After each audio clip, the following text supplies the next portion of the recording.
Welcome back to P2T K9. I'm Chris, and I'm here to bring you another dog talk. So, I've had another request, and this subject is one that I've had in mind before. Probably should have gotten to it before now. But like I've said previously, sometimes just depending on what the hot topic is with me lately or interactions that I have had leading up to a dog talk that I'm going to put on, sometimes I am going with the flow and I just don't get to one, and I always think, well, I'll get to it later. Anyway, the request is, how do I pick a patrol dog from a vendor? And I'm super excited about this, and go ahead and place your bets now. I'm willing to bet that for a good number of you, this isn't going to go the way that you think it's going to go. I'm just going to go ahead and put that marker out there now, and you can leave a message in the comments or hit me on Instagram Messenger and let me know if I was correct about that or not. But I'm putting that out there right now. So, with that being said, the specific question suggestion for this video subject, as I just said, was picking a patrol dog from a vendor. But that doesn't mean that, minus anything patrol oriented, that this doesn't work for a tracking dog, a narcotics or bomb detector dog. Picking a dog is picking a dog, and the majority of all of this is going to be directly applicable. So, why should you listen to me about this topic that we're going to discuss today? Because I am going to give you a 360-degree view of all of this. And why am I one of the people who is uniquely qualified to do so? Let me fill in that gap for you. So I was a police officer, and that's where I got my start in working dog canine as a police officer. So I was a customer to a vendor. Then, following my departure from law enforcement and going to Iraq and working a multi-purpose dog, or what would end up being basically a multi-purpose dog, in Iraq in 2005, I came back and went to work full-time for Von Litt Kennel in Denver, Indiana, which everybody knows about.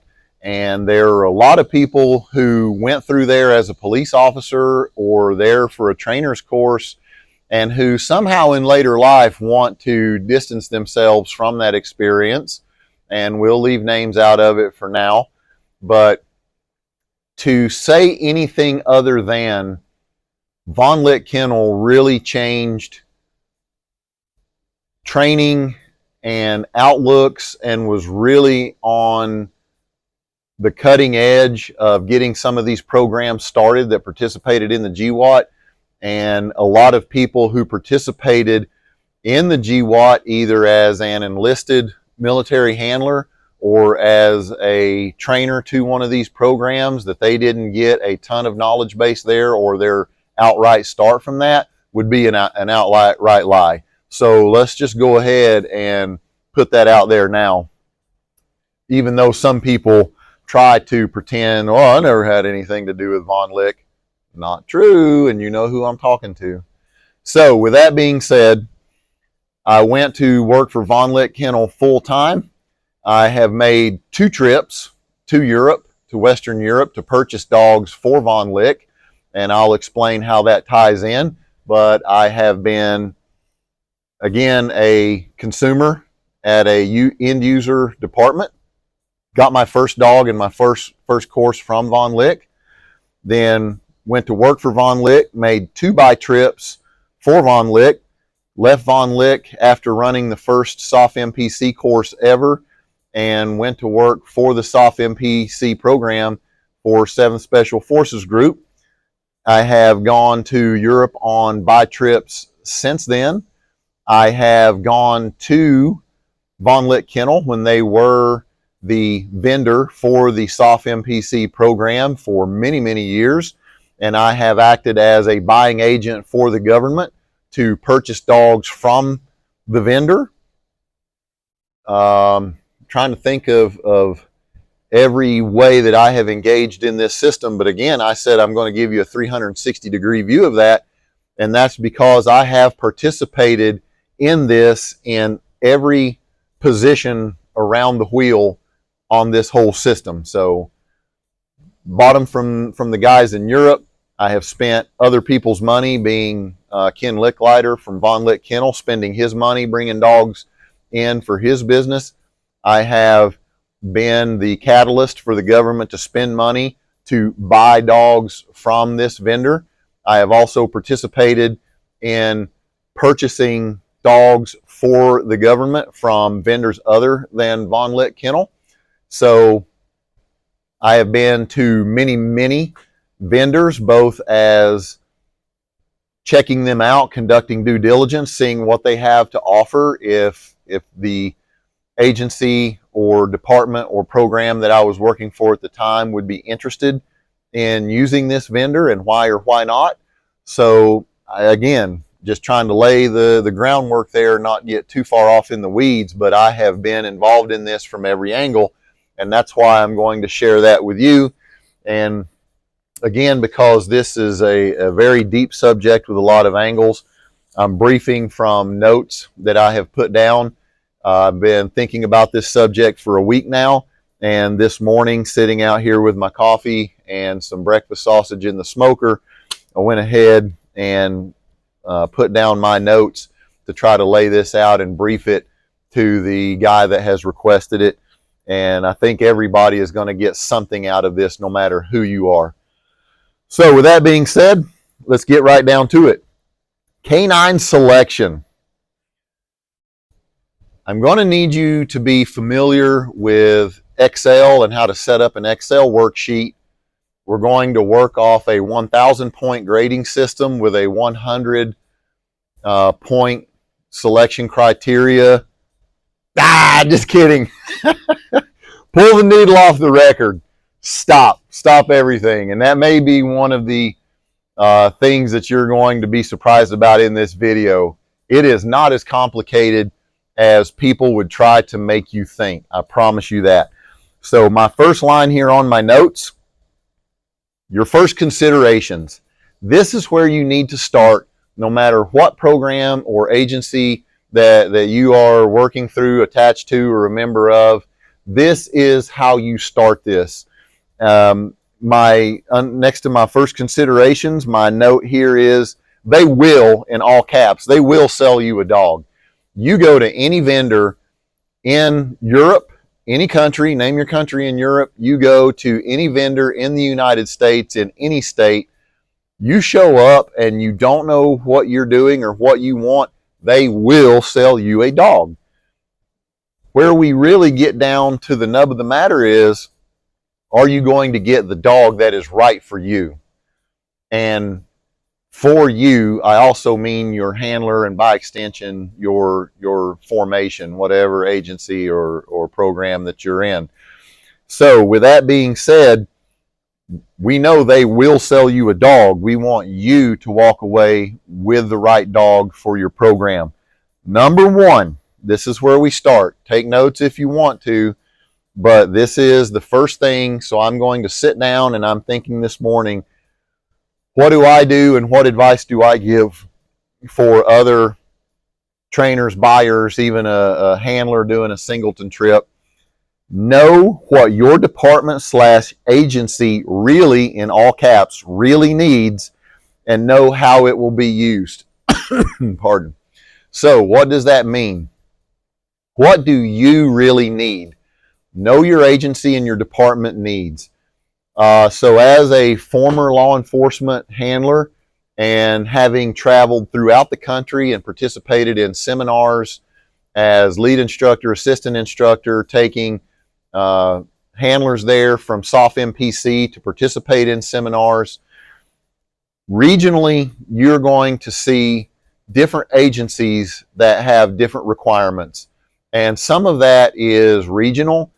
Some of that can be on a state by state or different areas of the United States. Florida, for example. Florida and Georgia are kind of known to be patrol-oriented states where the programs are going to be lots of tracking, lots of area searches, lots of running through neighborhoods, and a lot of apprehension bites on high-risk suspects. So you need to know that about your agency. There are going to be other agencies that I have dealt with up in the north, Wisconsin, Illinois, Minnesota. They do patrol stuff, but some of these areas are based on their politics and the proclivities of the people who support the agency and the department where you're at. They don't want that to be the forward-facing view of their agency. They don't want to have the persona of an intimidating, patrol-oriented, bite-first dog. And you need to be aware of the political considerations and how your department intends to use you when you're picking your dog out. Know yourself, know your department. I'm going to set the stage and be completely transparent here. My law enforcement agency was in Sevier County, Tennessee on the North Carolina line with a chunk of the Great Smoky Mountains National Park in our county, with Dollywood in our county, with Gatlinburg, major tourist destination in our county. And we were a focal point for tourism. The Smoky Mountains is the most visited national park in the entire NPS system because we were the shortest drive from the most dense population zones in the United States. So it made driving to the Great Smoky Mountains, all areas of it, the North Carolina side, the Tennessee side, all of that in between, but they got more visitors at the Smokies than anywhere else. I think it was kind of a real close tie for the Smokies and Yellowstone. Anyway, saying all that to say this, I knew going into it that part of that required me to be out in the public, to be approachable as a law enforcement officer in a tourist area. I knew my department expected me to go to public speaking engagements with my dog, the Rotary Club, the school system within our county, to be accessible to the public and to be approachable to the public. And is there anything wrong with that? Absolutely not. Can you still have a good patrol dog and meet all of these obligations? You absolutely can. But you have to know when you are going and selecting your dog that this is a piece of what you're going to be required to do at your department. With that being said, you need to go get some very defensive, overly edgy dog to bring back and work in that kind of a jurisdiction. Don't do it. You're setting yourself up for heartache, for your agency and your program within that agency to come under scrutiny if things are going wrong. So just know that. Now, if you're in Florida and you work for a sheriff who says, hey, if you're a dirtbag in my jurisdiction and you jump out and you think you're going to run or fight or try to brandish any kind of a weapon against officers in my agency, you're going to get bit. You might screw around and get shot. Let's call it the FAFO, the F around and find out policy of your agency. If you work in that kind of an agency and you don't have to go into the school, I've got pictures of me and my patrol dog from my law enforcement days with a Cub Scout troop almost draped on top of me and my dog, posing in the sally port, the vehicle bay of my department. And that's okay. And my dog got tracks and my dog got bites, but my dog was super social and mentally stable. And I knew that was going to be part of what we needed to do. And he was up to it. Now, if you know that you don't have to do that at your agency, then maybe you can get a dog that's a little more edgy. We still want that mental balance. We still want them stable, working with other deputies. But right here at point number one, know how it's going to be used and what you have to do to keep the administration of your agency happy, being approachable, being pettable, being able to get that dog out and make photo opportunities. Also, part of that is not just your social temperament, but how your agency really uses that dog. I work with agencies all over the U.S. who have multi-purpose or what we would call dual purpose on the law enforcement side. They are a narcotics detector dog that also tracks and also bites. If your agency has a lot of runaways and tracking is your bread and butter and what your agency needs, but you say, okay, I've always got a lot of backup available and our admin would always rather us track them down and then take them under control by other means than a bite, good. We're going to prioritize tracking.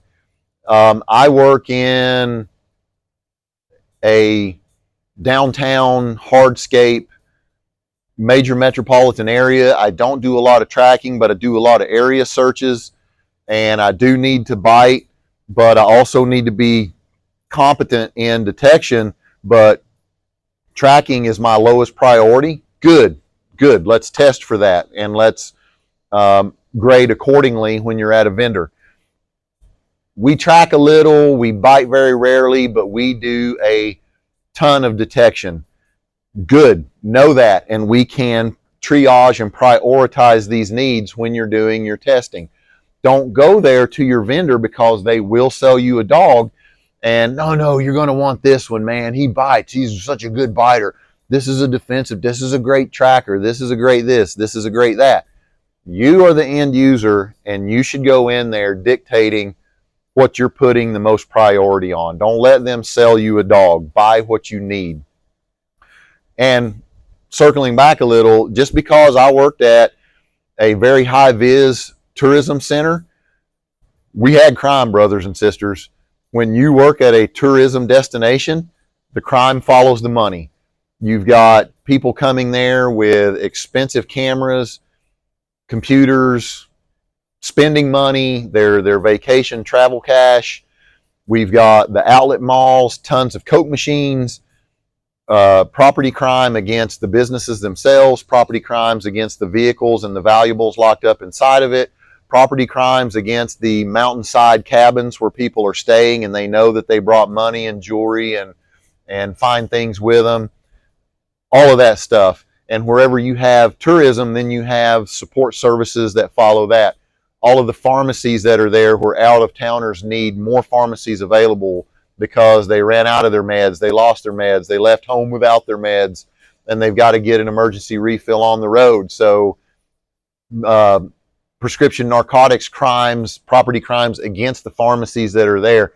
This whole thing is just a $25,000 pyramid and ecosystem of everything that follows money around tourism. So there's crime in tourist areas. Don't get it twisted.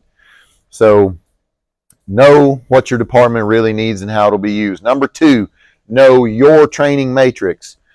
Strengths, weaknesses, look for a compatible dog. Don't go to a vendor without knowing who you are, and if you are picking as the trainer or you are just the handler there and your department doesn't have a trainer, know who you're going to train with locally.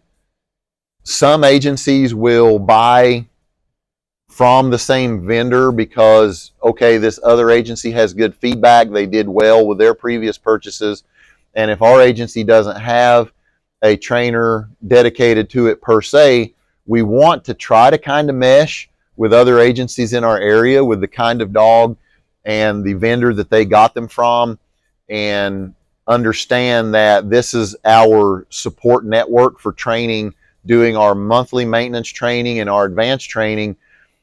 Maybe you want to break away from other agencies in your area because they're having problems and your agency is going a different direction, or they're doing well and you want to copy that success, but you need to know that. How are you going to train? What is your knowledge base? And how are you going to advance and improve this dog after you bring it home?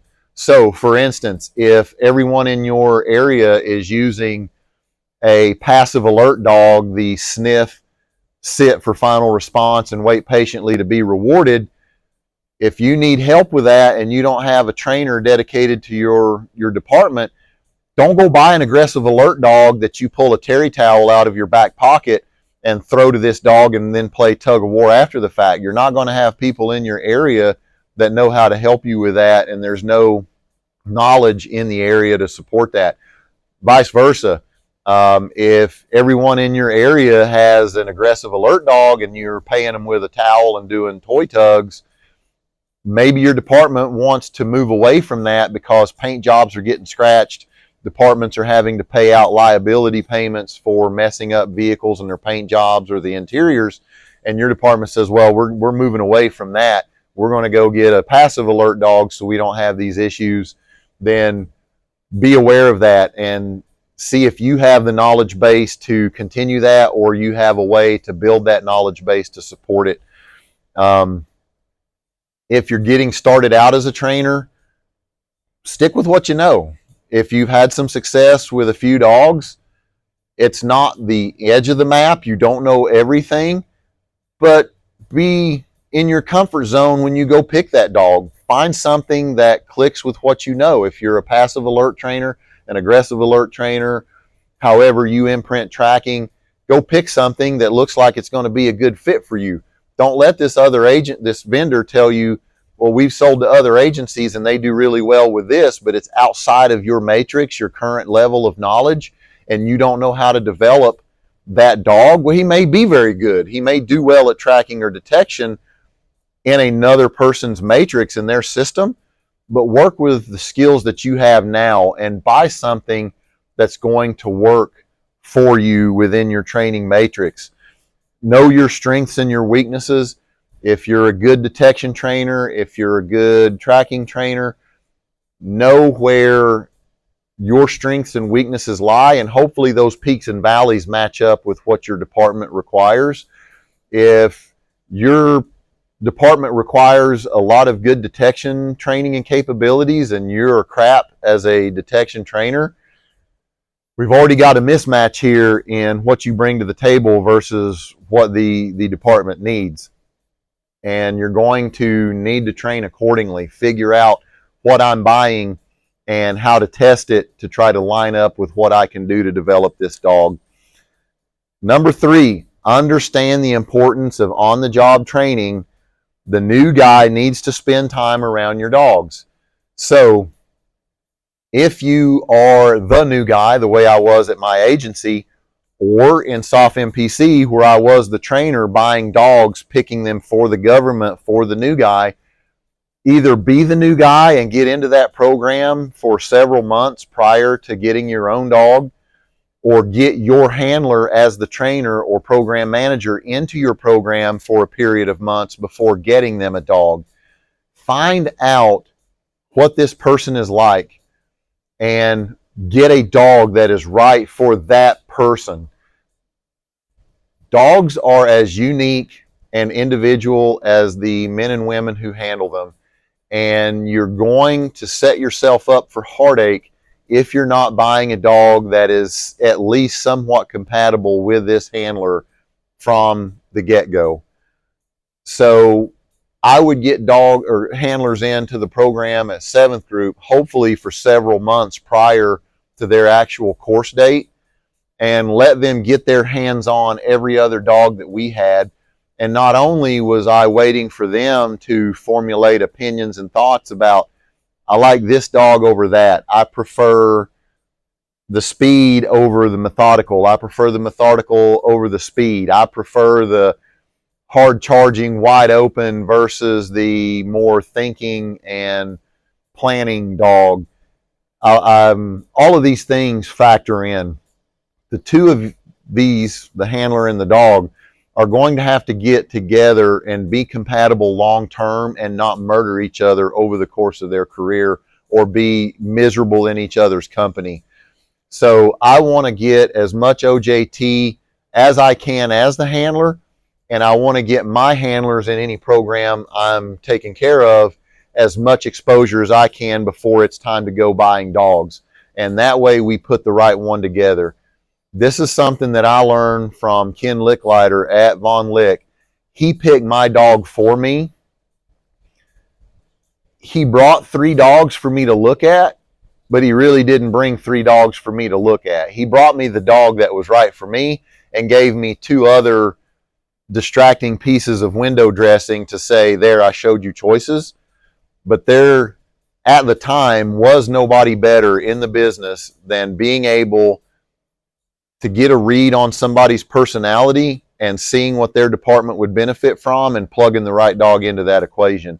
And that was really, for a long time, when he was very hands-on in the business, how he really built momentum and had a ton of success and grew his business, because he was plugging the right dogs in to the right situation. And that was definitely something that I carried away with from my time there and took into SOF MPC, was matching personalities. Get the right dog for the right person that's going to handle that. And I'm going to address this again in a moment. So the OJT, spend time with your dogs and your handlers. Here we go. Don't, all caps, don't buy the dog you want for somebody else. This goes on all the time. A handler becomes a senior handler. A handler becomes senior handler and or agency, department, unit trainer. And something that worked for them and that they like, now they want to go around and see that dog again and find it manifested in a different dog, and then run to somebody else and say, hey dude, look what I found. This is exactly like the dog I had before and I was super successful with, and here's another one that's almost just exactly like it. Here you go. I picked that for you. And it is the exact wrong fit.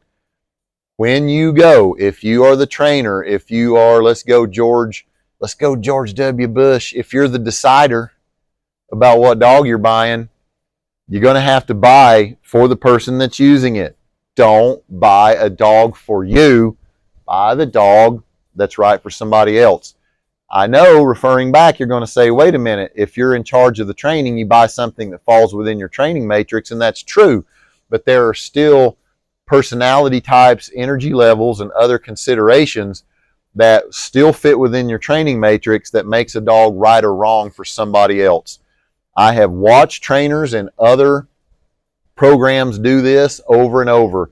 And again, 360, I've watched them do it when I was presenting dogs from the vendor side at VLK.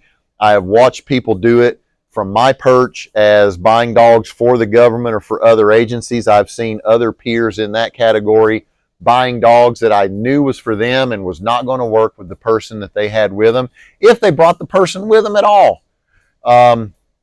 Side note, don't let that other person who's brand new in their career drive the train completely. Don't hand them the reins and let them pick the dog, but do value their feedback and do keep them in mind. So I'm not telling you to hand it over to them, but don't go buying dogs for you.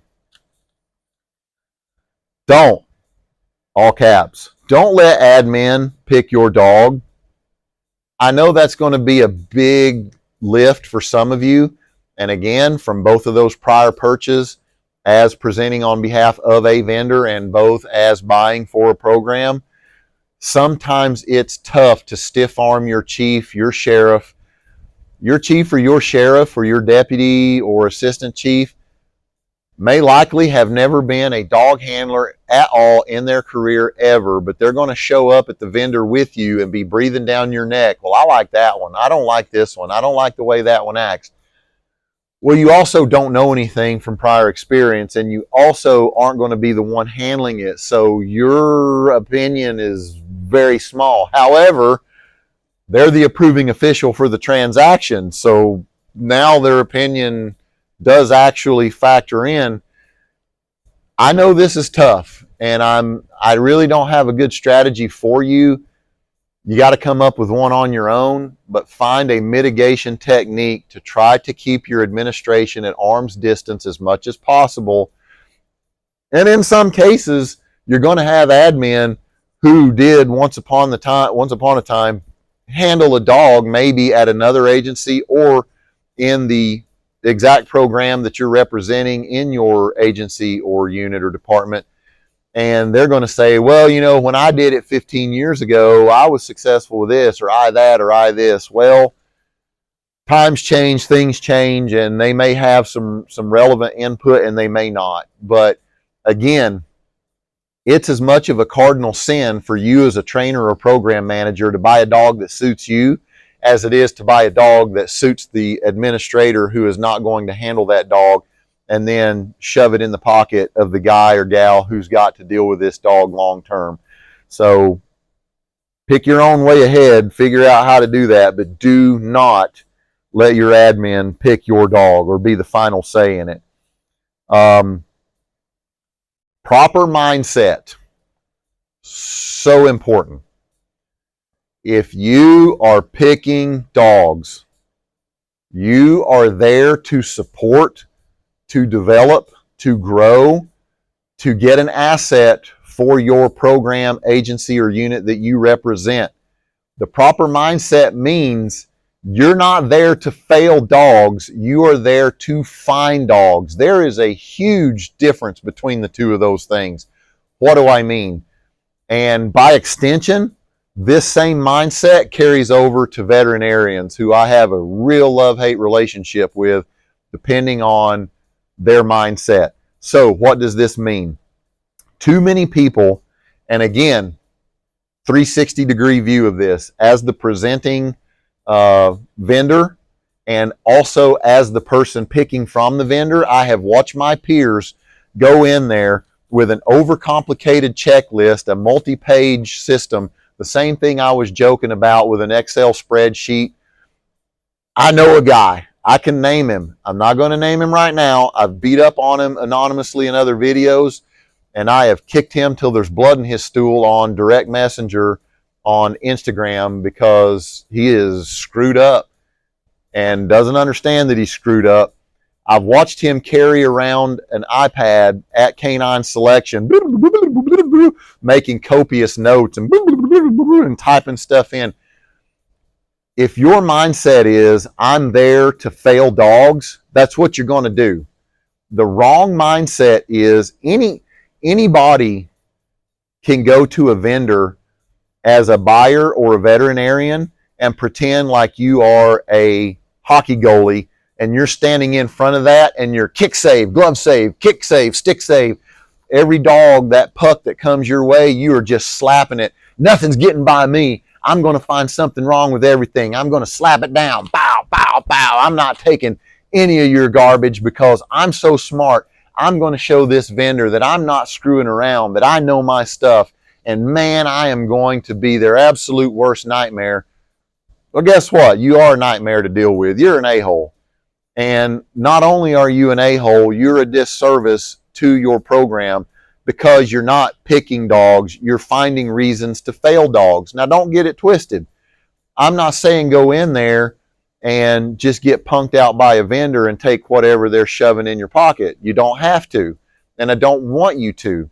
But you have to go there with the mindset, with all of the, that's why this one's down here, because I'm laying the roadmap to know your department, know what you need, know who you're buying for, know your training matrix, and go pick a dog that plugs into that. Don't go there. I'm going to be so crafty in my tests. I'm so much smarter. I know so much more about canine than all these other people at the vendor and all of their training cadre on staff here, that I'm going to show them how smart I am, and I'm going to kick their ass. I'm going to articulate every single reason why that dog is a no-go. Wrong, wrong, wrong. You are there to find dogs that will plug into your program, that are an asset that you can develop, that match all of our previous stated criteria. Anybody can go to a vendor and say, no, no, no go, fail, reject, you're no longer needed on this station, get that piece of crap out of here, don't show me that again. That doesn't make you smart. Any schmo can go do that. The person who is smart, who is sharp, can go into a vendor and build some rapport and find what you're looking for and build and grow and develop your program and develop the dogs that you leave the vendor with. Same thing for a vet. Quick side story.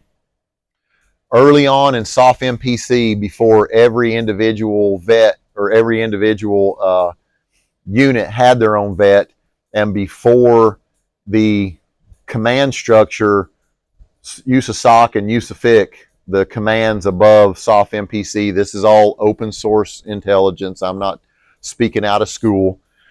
before the command started staffing a vet to take care of all the units represented in SOF MPC, in the first 2 years of the program, we worked with a veterinarian from Lackland Air Force Base who was a retired Marine Corps officer, and he went to work for Lackland as a civilian, federal civilian, a GS employee, Dr. Sherman Matthey. Good Lord, did I love me some Doc Sherman Matthey. He's old retired gray-headed guy with wireframe glasses and was about as user-friendly and down-to-earth as you could get. And this is the guy that every trainer and every vet should aspire to be. He would be in charge. I was picking the dogs on performance, and he's looking at them from the medical standpoint, giving them the go or no-go to be pulled into SOF MPC. There were a few occasions, and Doc Matthey knew for a fact that he was representing the government. We're not there to waste taxpayer money. We have to conduct our due diligence. We have to do what's right at the end of the day, but then there's this butter zone in the middle where we got to get the job done.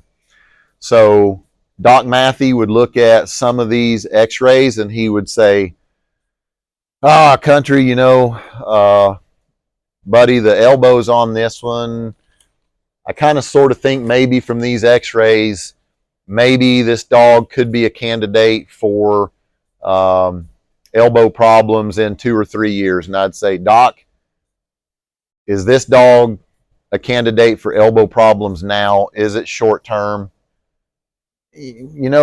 Country, it could be 2 or 3 years. It could be never. Or, country, I'm looking at the x-rays and this dog has an extra vertebrae.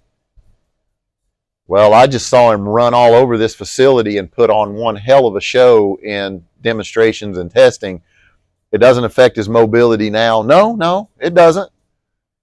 But I mean, it could be a problem later, the doc would say. And I say, well, yeah, but it's not a problem now. Then there were others where Matthey said, look, the gap in this pelvis as compared to the hip joint, this dog is going to fall apart in short order. This is hip dysplasia in its classic example. I can't pass this dog. And I'd say, Doc, I respect you for that, because there are other times where there is some gray area, some wiggle room.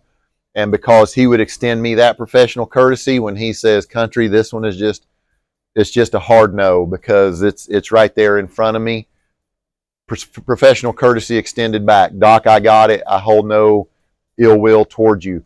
But Matthey knew that he was there to help me get dogs into this program.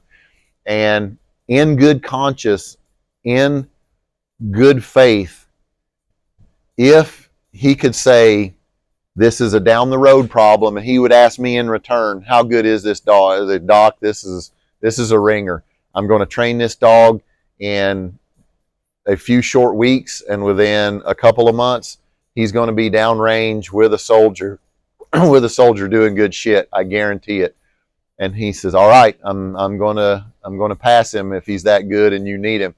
And Doc Matthey also knew for this program, these dogs may only survive their first operation. It's a complete crapshoot. They may get blown up. They may get shot. I know I'm spending minutes on a story, but I'm illustrating a point here that anybody can go in there. And I've worked with all the vets over the years of everything in between. Dealing with one who says, I don't want to even give this dog a medical exam because in a muzzle, I don't like its mental temperament and its attitude. That's my job, not yours. Stay in your lane. I will assess the mental temperament and attitude of this dog to see if it fits my program and what I need. Put a muzzle on it and get your vet exam done, and we'll talk about what your medical findings are. Don't tell me that you aren't going to look at this dog because you don't like its temperament. That's not your call. That's mine, and me supporting the program that I am helping to maintain, grow, develop, and manage. So anybody can show up and nitpick a dog to death and find a reason to turn it down. That's simple. If you can show up and you can pick a dog and make it fit into your program and develop it and do your program a service, that's the guy that I want to work with, and that's who you should be. So go in there with the proper mindset, picking dogs, finding dogs, not just going in there being a hockey goalie to fail dogs. Final point, setting all that up to culminate it with this.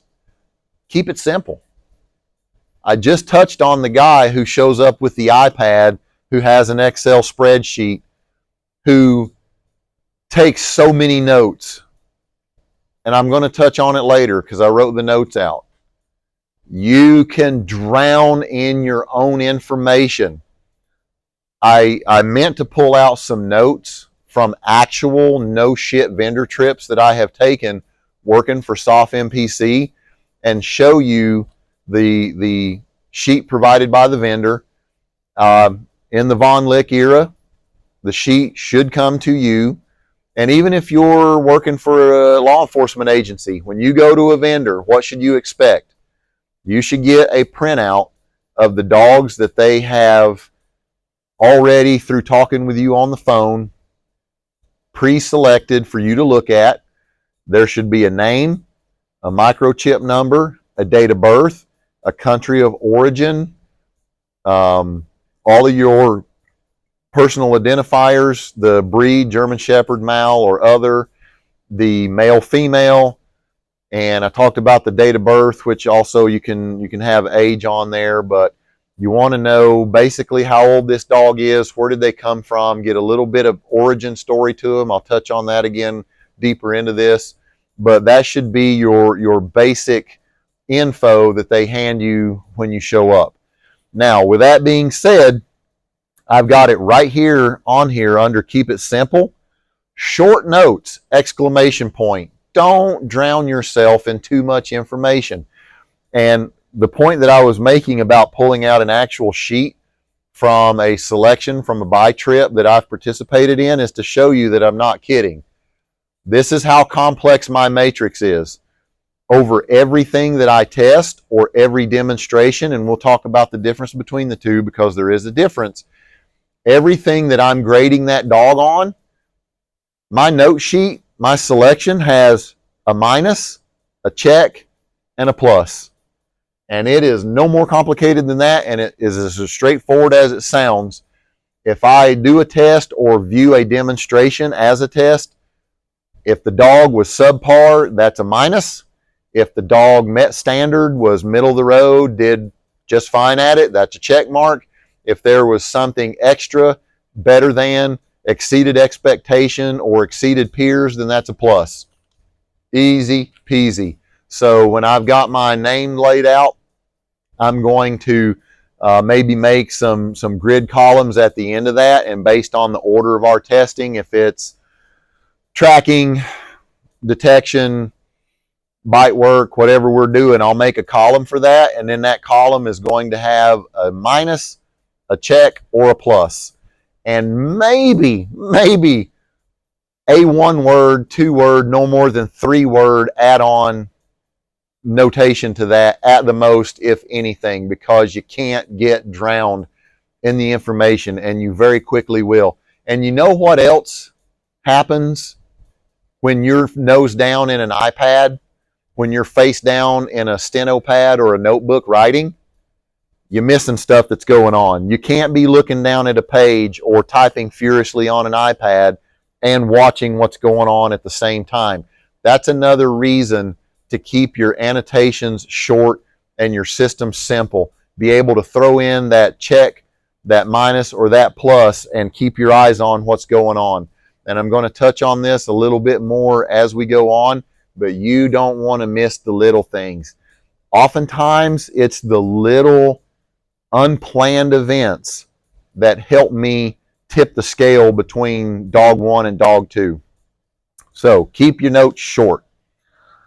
Let me explain your handler profile. So we talked about who to pick the dog for, and that's going to be your end user, whether it's you yourself or for someone else. During my time at 7th Group, I was approached by one of our sergeant's major who was over our group. Guys rotate in and out. Every year or two, you're going to get a new sergeant major. You're going to get a new company commander. These guys move in and out during the course of their career. And one of the guys that moved into it, who he and I got along really, really well, very fond of him. He was very, very supportive of the program. And because in the military, in the Army, you're in SOF, in primarily your special operations forces, special forces discussion, the sergeants major run the enlisted personnel. So when you are getting handlers and you're putting the word out looking for handlers, it is this network of sergeants major who make these deals to move personnel in and out of your orbit. And so with that being said, this particular sergeant major came to me and says, hey, I love the program. I love the dogs. I love what's going on. Help me help you. Who are you looking for? And I thought about all of my days as a police officer, all of my experience up to that point, and the best, most successful, consistently quality handlers that I had ever been with. And this is what I told him. I said, when you're looking for guys or gals, you need to pick generally an outgoing personality.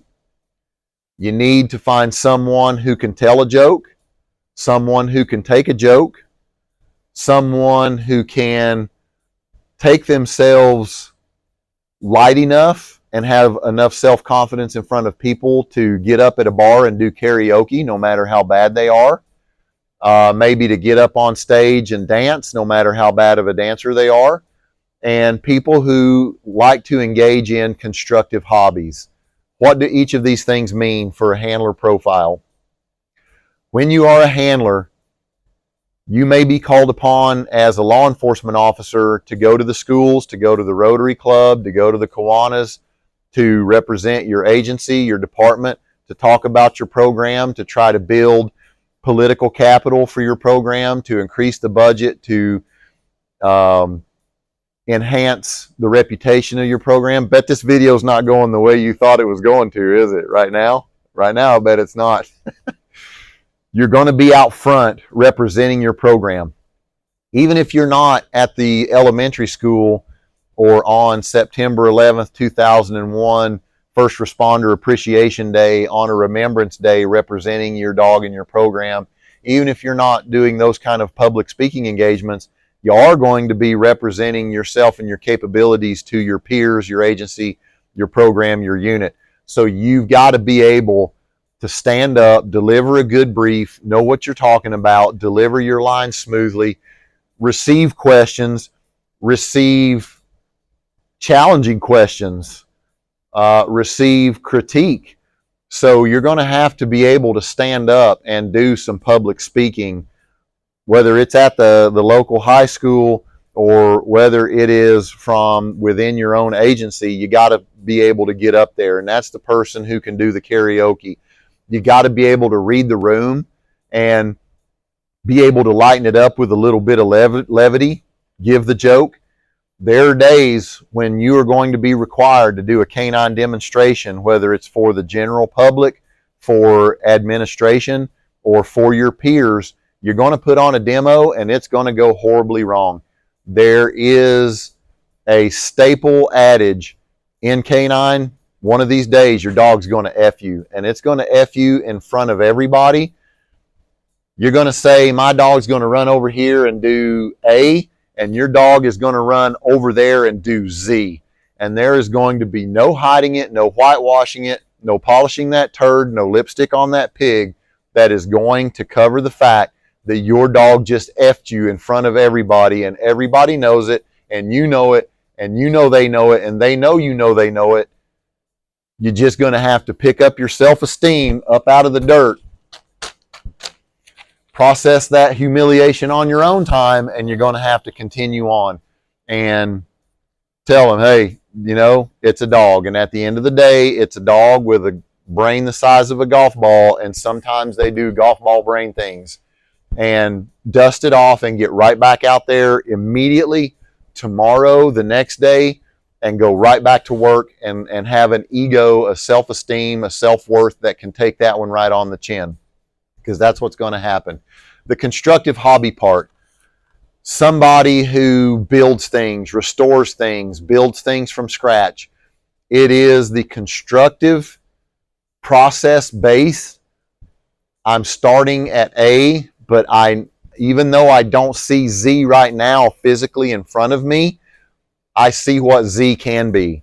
People who fix up cars, people who restore antiques, people who do anything that takes a raw or semi-raw or dilapidated starter material and takes it through an extended process to get what they're looking for on the other end, because that's what K9 is. It is not push button. It is not I show up and get into this thing and it's as good on day one as it is on day 500. You should know that at day one and day 1 through 300, you're going to have advances and setbacks. You're going to have gains and losses. You're going to plateau. You're going to plateau for extended periods and then hit a gain again. People who work out, people in physical fitness, they know this ebb and flow. They know the walls, the plateaus. So picking a person who already engages in things that aren't instant gratification, this is another good personal attribute as a handler for screening for a handler for someone who's a good fit for K9, because this is going to be a slog. You're going to be a year. In SOF MPC, when I was there with 7th group, the reason you have a subject matter expert, dedicated trainer who really knows their craft is going to be the person who shortens that learning curve. When I got my dog at the police department, it was over a year before I really had my sea legs. I got some wins. I had victories in that first year. I did some things that were wins, and it served the wrong function. It made me think that I was better than I was at that point in time. It kind of gave me some really undeserved ego. And then I had some setbacks, and it kind of snapped back to reality. And I thought, oh, shit, maybe this thing's not as on cruise control as I thought. And it wasn't. But then I hit some walls and plateaus and then made gains. And going into my 2nd year and 3rd year, I kind of had more perspective on, okay, this is a journey. This is a job of peaks and valleys. And you're never going to be on the climb the whole time. You're never going to know it all. You're never going to learn it all. But then over years, as you do develop genuine bona fide knowledge base, if you go into a program as a dedicated trainer, now your job is to say, hey, youngster, if you listen to me, and this is exactly what the model was for SOF MPC, you go into it, I can help you if you listen with an open mind and pay attention. I'll take that 18-month learning curve and make it 6. I can really guide and mold you and help you understand how to be better, faster than I was and have fewer mistakes if you're willing to listen. Now, that's a big if. Some guys do, some guys don't. But I'd say overall, most of them do, and you have a shorter learning curve. Even still, they'll make less mistakes in that first year, but to really feel their sea legs, they're still going to be about a year before they're, okay, I'm really comfortable in what I'm doing. But saying all that to say this, having that mindset, that person who engages in developmental, long-term, multi-stage hobbies sets you up for success in the dog world. So that's basically the kind of person who's going to excel most in K9. There are other people who don't match that profile that still are successful and do well. But that was what I told this particular sergeant major And it made perfect sense to him. And he even said, wow, that sounds a lot like me. I would make a good canine handler. And I said, Sergeant Major, I agree with that. I certainly think that you would. Next, evaluating dogs for peaks and valleys. Test for your needs. So I've laid out the roadmap. We've talked about the proper mindset, who you're buying it for, what that person kind of should look like. Let me have a slug of this delicious well water.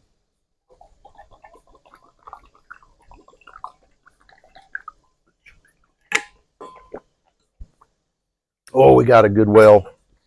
That is mighty fine. So, evaluating dogs. Here's where the rubber starts to hit the road. This is probably what the person who requested this video and others watching it were really looking for. Hopefully this other stuff changes your perspective a little bit and gives you a good roadmap. But now we're going to get into where the rubber meets the road. Dogs are going to have peaks and valleys.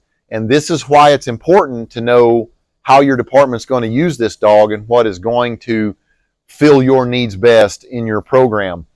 Dogs are going to test well for hunt, maybe mediocre for bite, maybe a little better for tracking. And you need to know that and triage your needs, knowing your department and your program, and go into it testing, knowing, yeah, once in a while you find that super dog. You're going to find a dog that's 10 out of 10 across 10 categories, and good for you. They're out there and you do hit them once in a while. But then there's other times when you're buying for a program, and in the second year of SOF MPC for 7th group, I had to go and identify 5 dogs for a single class. I had to go over there and pick a dog. And I'm going to touch again on this in a minute. Don't get too cocky with yourself if you're a trainer or you're a handler at your program and you went and you helped pick a dog and you picked a dog on a trip and that dog worked out. Don't get too high on your own success. Anybody, not anybody, a lot of bodies can go to a vendor and pick a dog one time and get that right. We're going to talk about it in a minute when we 360 this thing about picking multiple dogs. You want to show some bona fides, you go and you pick more than one dog at one time for your program, or you go to Europe and you buy more than one dog at a time. That's when we start to see if you really understand picking dogs. So second year of 7th group SOF MPC, I had to make 5 teams for a single class. So I go into this thing knowing that I'm going to be seeing peaks and valleys. Not everybody's going to be a 10-10 for 10. I'm going to have dogs that score 10s, 8s, and 7s and a 6. Is that 6 or that 5? Is that check mark? Is that developable?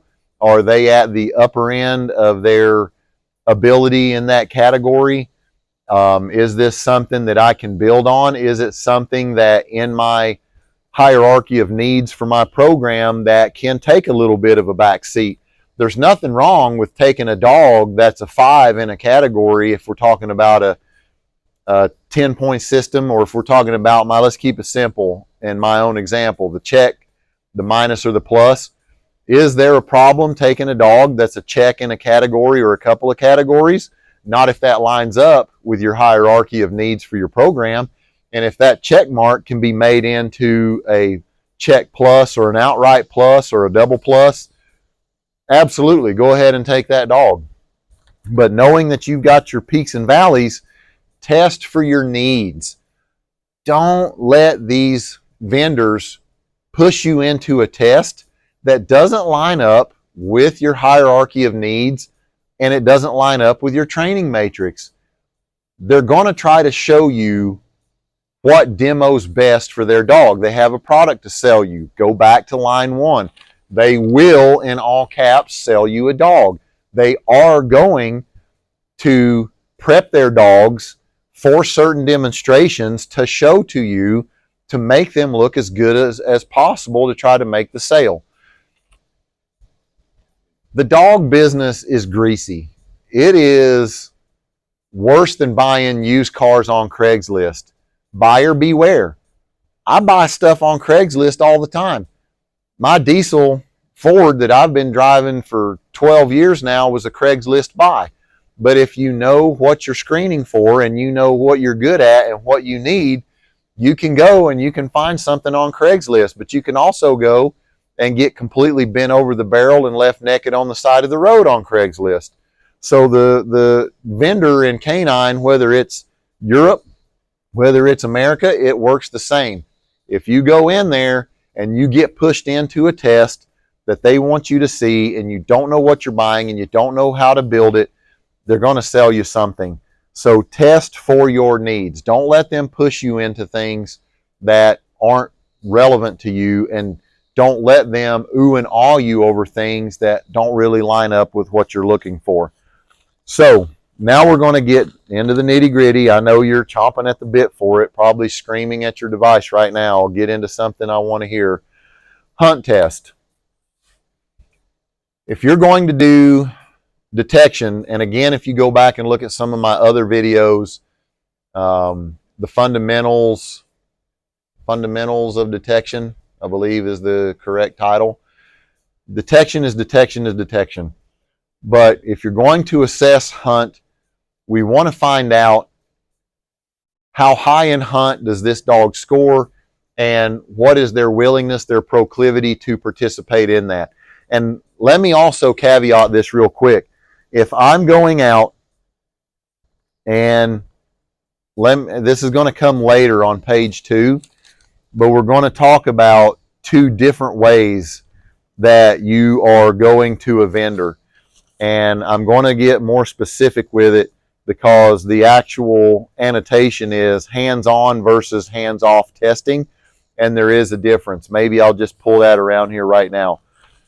Hands-on testing means that you have shown up to a vendor and you represent a law enforcement agency, for example, and you're there to buy 1, 2, maybe 3 dogs.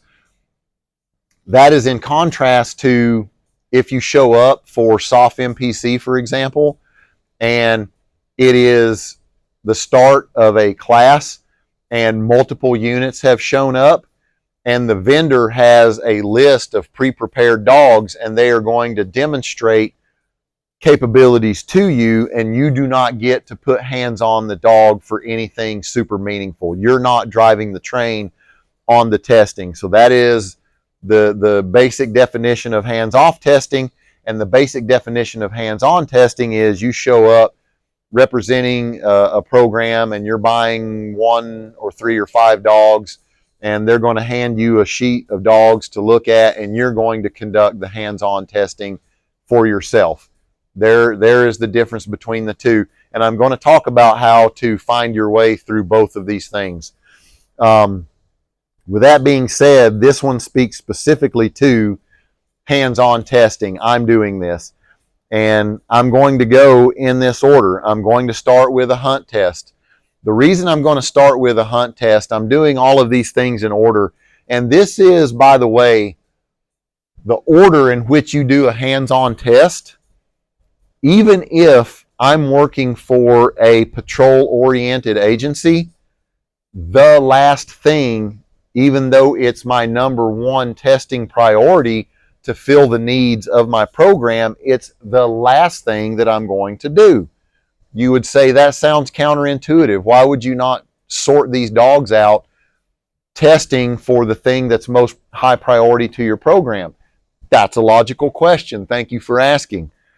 If you didn't ask, I knew it would just be a matter of time before you came up with it, because you want to build rapport with these dogs. You have shown up at a kennel, you're getting ready to put your hands on a dog that you have no familiarity with, and if you are doing your own hands-on testing, the last place you want to start with is the most intense high drive exercises with a dog that you have no rapport whatsoever with. So my tests in order are going to be the hunt test. First thing I'm going to do is I'm going to go out here, and again, I'm pulling from my training matrix. Do I imprint and intend to imprint detection training for this dog, or do tracking training with this dog using tennis balls? Am I going to use Kongs? Am I going to use jute toys, which I don't use, by the way? Am I going to use food? Am I going to use towels, etc., etc.? There's dozens of different, I was going to say a million, but it's too hyperbolic. There are multiple toys and methods through which you can train and reward a dog, but some programs do certain things for certain reasons. Ken Licklider uses tennis balls, and why did he do that? People have asked him for years, why did you use tennis balls? His answer was always incredibly logical, because he's a businessman, and the county in which his business is located has a large tennis program at the high school, and the high school would donate trash bags of dead tennis balls to him for free all the time instead of throwing them in the garbage. And as a toy in general, tennis balls are usually pretty agreeable to almost any dog that has some kind of a toy drive. So it's a pretty universally toy that's ubiquitous and universally accepted by a lot of dogs, a pretty wide spectrum of them, and he got them for free. So this high-use disposable item that he ran through a lot of was acquired at zero cost to support a long-term business and had pretty broad appeal to a lot of dogs. It was no more complicated than that. Now you get into all of the over the years, well, the fuzz is fiberglass and it's bad for the teeth, and I've heard every urban myth, every explanation possible.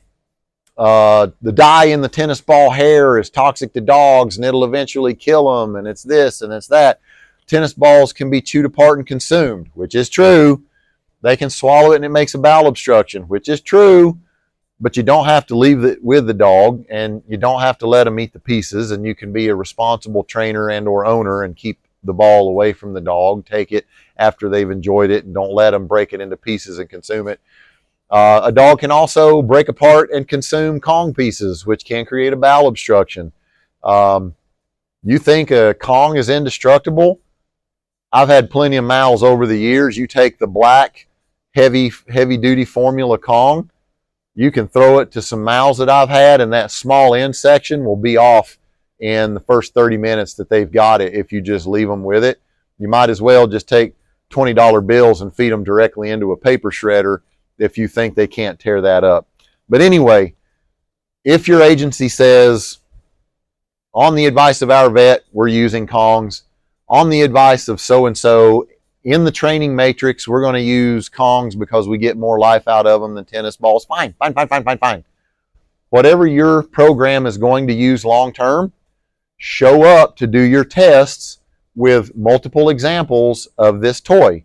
Why multiple examples? It might become lost during testing. It might become damaged during testing, and always test with at least 2 toys. I'll explain why going forward. But we're going to start with the hunt test. Go out into something that's manageable for a dog. Don't go to a blackberry patch full of briars and huck a toy into a blackberry patch and get this dog torn up. Don't go into something impossibly deep. Find something no deeper than shin high, maybe ankle high, something where the toy will come to rest a little bit deeper than eye line. Do some toy throws. You can spin the dog around in a circle, let him go out there and let him hunt for the toy. When you're doing a hunt test, you want to see how long and how enthusiastically the dog will hunt for this and evaluate accordingly. The next test that I'm going to do is going to be my tracking test. I'm going to go out now that I've seen them hunting in the outdoors, and I am already getting them oriented to trying to use their nose in an outdoor natural environment setting. And I'm going to go out and pace out a track and maybe take this toy that they've already been playing with, that they've shown an interest in and a proclivity for. I'm going to pick up that slobber-filled tennis ball, and I'm going to walk on a simple downwind track, and I may take that snotty tennis ball and do a couple of snot swabs on the ground just to put some toy odor down there, and then come out and introduce the dog to this. Do they show a change of behavior and noticeable physical reaction to the scent that's on the ground right there in conjunction with my footsteps? Do they work in and out of it? Do they self-correct and come back into it? Are they willing to demonstrate that they're just going to put their nose down to the ground and understand that there's something here and sort of kind of try to follow it, or at least show you the willingness that, yeah, I'll put my nose to the ground and go look for something and score accordingly. Hey, we're getting information about this being a tracking dog from this. Next, we're going to go into a little bit of, every vendor is probably going to be set up to give you some kind of obstacle and or environmental test. They should probably have a small obstacle course with some jumps, some windows, maybe a tunnel, all of your staple obstacles.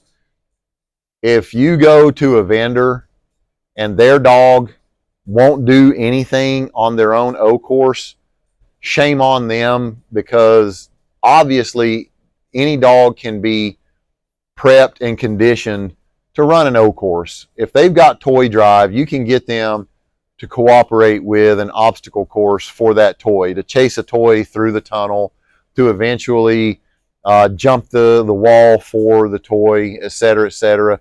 They ought to have a building available that has a room in it where you can turn the lights off, maybe a room with a concrete floor, a room with a shiny tile floor, and you should be able to walk around and just get a basic read on how does this dog feel about all of these things.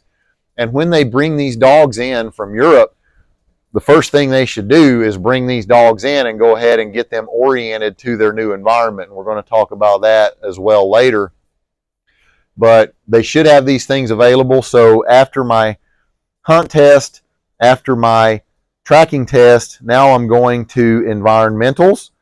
I'm going to go use their own obstacle course. I'm going to go and go through their buildings with their rooms, the dark room, the tile floor, etc., and see how the dog does with each of these things. If the dog completely balks and shuts down on it, that may not be a failure. We're going to see if the dog won't just walk into the room with the slick floor, pull that toy out and see if you can coax them in there, or toss the toy in and see if the drive, the desire to get that toy will get the dog to walk in there on that tile floor. See if this is a trainable issue. Again, refer back to the top of the page. I'm here to find dogs to fill a need in my program.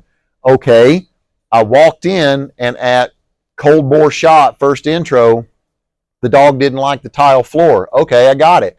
Do I wash this dog out? Yeah, if you're the a-hole who's there to fail dogs, you're going to say, hey, vendor, you're trying to sell me crap. Your dog is scared of a tile floor. Take it back. I'm done with you. A-hole move, and not necessary. With that being said, hour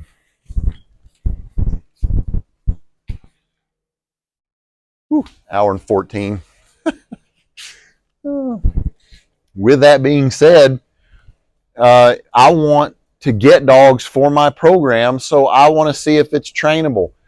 If I'm nice to it, if I talk in a gentle way to this dog, if I try to offer them the toy and they show me that they're going to try, they're going to give me a little something, they start to try to overcome this natural apprehension, hey, this is something that I'm probably going to be able to train through long term. I'm going to make a note of it on my sheet, on my notes, but I'm not going to fail the dog for that if there's any glimmer whatsoever that this can be a workable issue.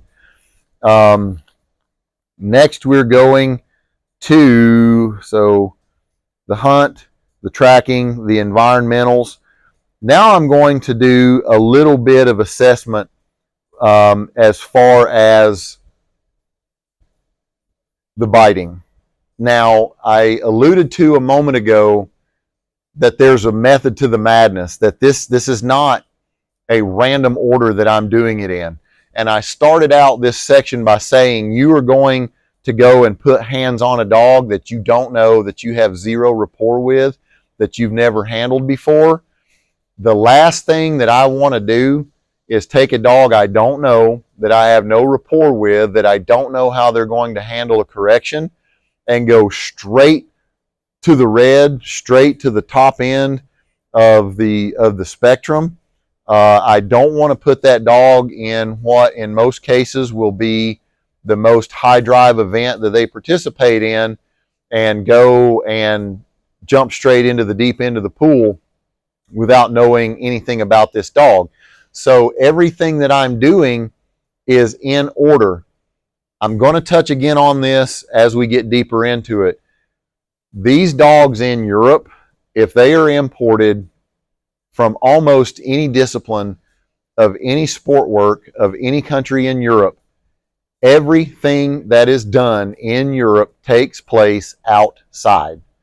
Schutzen is outside on a grass field. KNPV, IPO, which is a different grading system, but the same thing as Schutzen. SVV, again, same thing, a subsidiary of Schutzen. Mondio, Belgian ring sport, these things are in an arena. It's in a building. It can be in an arena covered by a roof with 4 walls, but it's not really inside of a building the way when we bring these dogs in to go into a working dog program that we consider in a building. We're not talking about a series of rooms or rooms that might be dark or poorly lit or have different kinds of floors.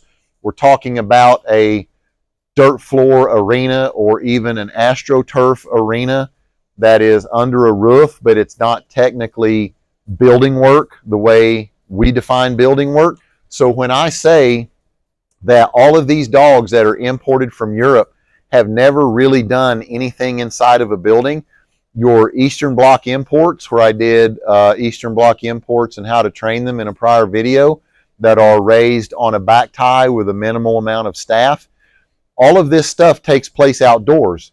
So when I want to go and assess a dog, I'm starting in an area that is fun and playful and the most familiar. I'm starting outside in the grass in natural settings, which is where all of their pre-training in Europe has taken place, so that we can get some interactions and start to build rapport and see how this dog interacts. If this dog is shitty for a toy, you can guarantee this dog is probably shittier for a decoy.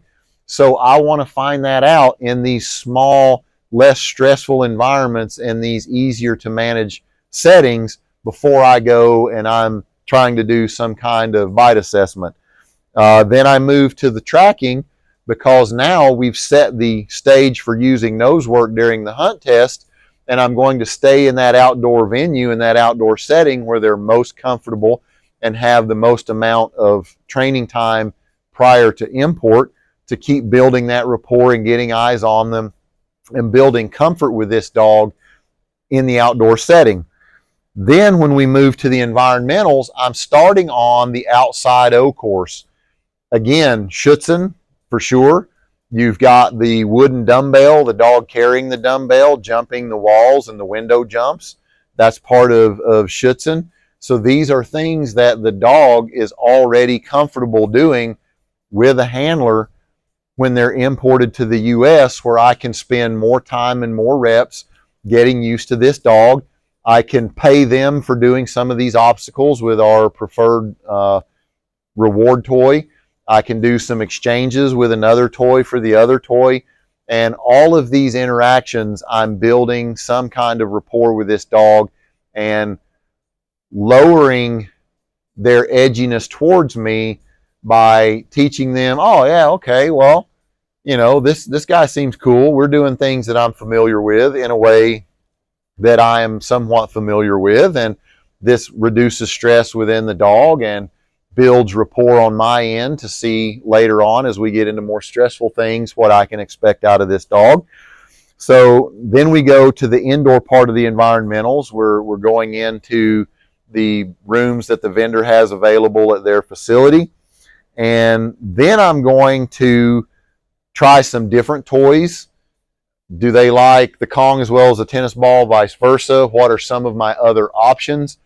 And I just want to see that if I take this dog to my program and I start having training problems or issues with specific dogs, or dogs with specific toys, are there toys that are amenable to the dog that I can switch off to if later that I were to need to? And then I always show up with a small pouch of Bill Jack treats, liver treats, the liver treats from Tractor Supply, a huge manipulator for doing obedience training and doing place training and some other stuff that you might want to engage in your program. I will absolutely use food. I will use food in tracking as stated in the 2-part video on tracking. So I also want to see, is this dog open to taking food in order to use it to modify their behavior or teach them certain things? And this is also rapport building. I'm feeding food to this dog that I don't necessarily know and assessing how edgy he is. Does this dog have any respect for hands whatsoever? Is this dog going to take off a fingernail or a joint of my finger trying to take this small piece of food? But this is just another step. 2 points of assessment here. Is the dog respectful of hands? And does it look like, can I take the food and let the dog smell it and lead them into this dark room? Will they follow it in there for the food? Can I feed them a liver treat and they take it and they like it? Yum, yum, Mikey likes it. And then I let him smell it and I flick it out into the middle of the tile floor of the room that the dog's apprehensive of going into. Maybe the food is that doorway into conquering that inhibition that the dog has already shown in testing. And if this dog shows me that food can be an intro and a workaround to that, these are all things that I'm looking for to find a dog for the program, not to fail it. The final thing that I'm going to do in a hands-on training, that if you can get away with it with your vendor, is, wait a minute, I'm sorry, that's not the final thing. But you're asking where are the bites. So after I do the toy and treat assessment, now we're going to go to the bite. Yes, we were going to get there. The video is how to pick a patrol dog from a vendor. Again, don't get carried away. Don't spend a ton of time. No, and we'll get into this on the next page. I may hold back on talking about the bite testing specifically because it's addressed on page 2. But bite testing is next. Then after that, the last thing that I'm going to do when I'm really nailing down my choices, if I have hands-on testing and if my vendor is going to allow it and be flexible enough, is I'm going to go for a walk.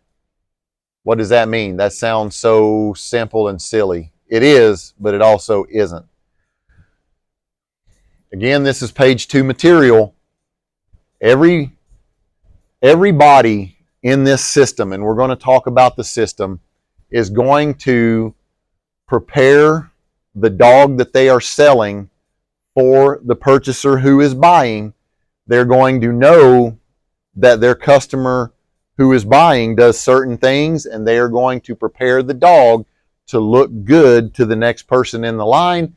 And every person in that line is going to do prep work to make that dog look appealing to the next person in line, and they're going to tack some money onto it. And I'll get more specific as we go, but just know that every dog you look at has been prepped by somebody prior to you to be picked up by somebody prior to you in this whole food chain. So what do I mean by go for a walk if my vendor is open to it? For example, if I am buying a dog from Von Lick Kennel in the middle of Miami County in central Indiana, just as a good example. If I'm a sole vendor or a sole purchaser, I'm buying for the program, and if they gave me a list of 10 or 20 dogs, I'm probably, after these first tests, getting more serious. If I'm buying 2 or 3 dogs, I should already be down to 10, 8, 6 that I'm really leaning towards right now. And I want to load those dogs up. At a minimum, I want to go down to Peru, the biggest town south of there, and go into the family farm and home, or out into the parking lot, or downtown around the courthouse.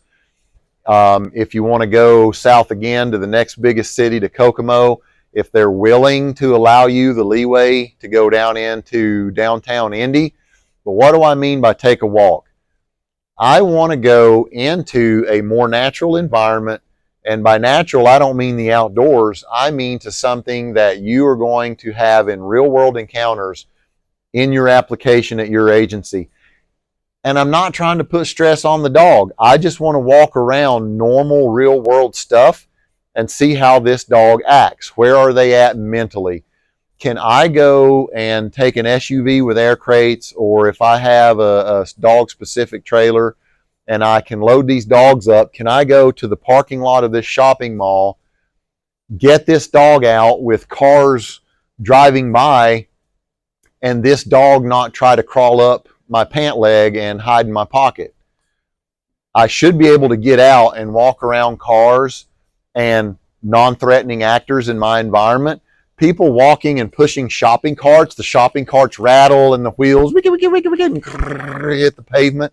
These are all strange sounds. It's good stimulation. It's good input.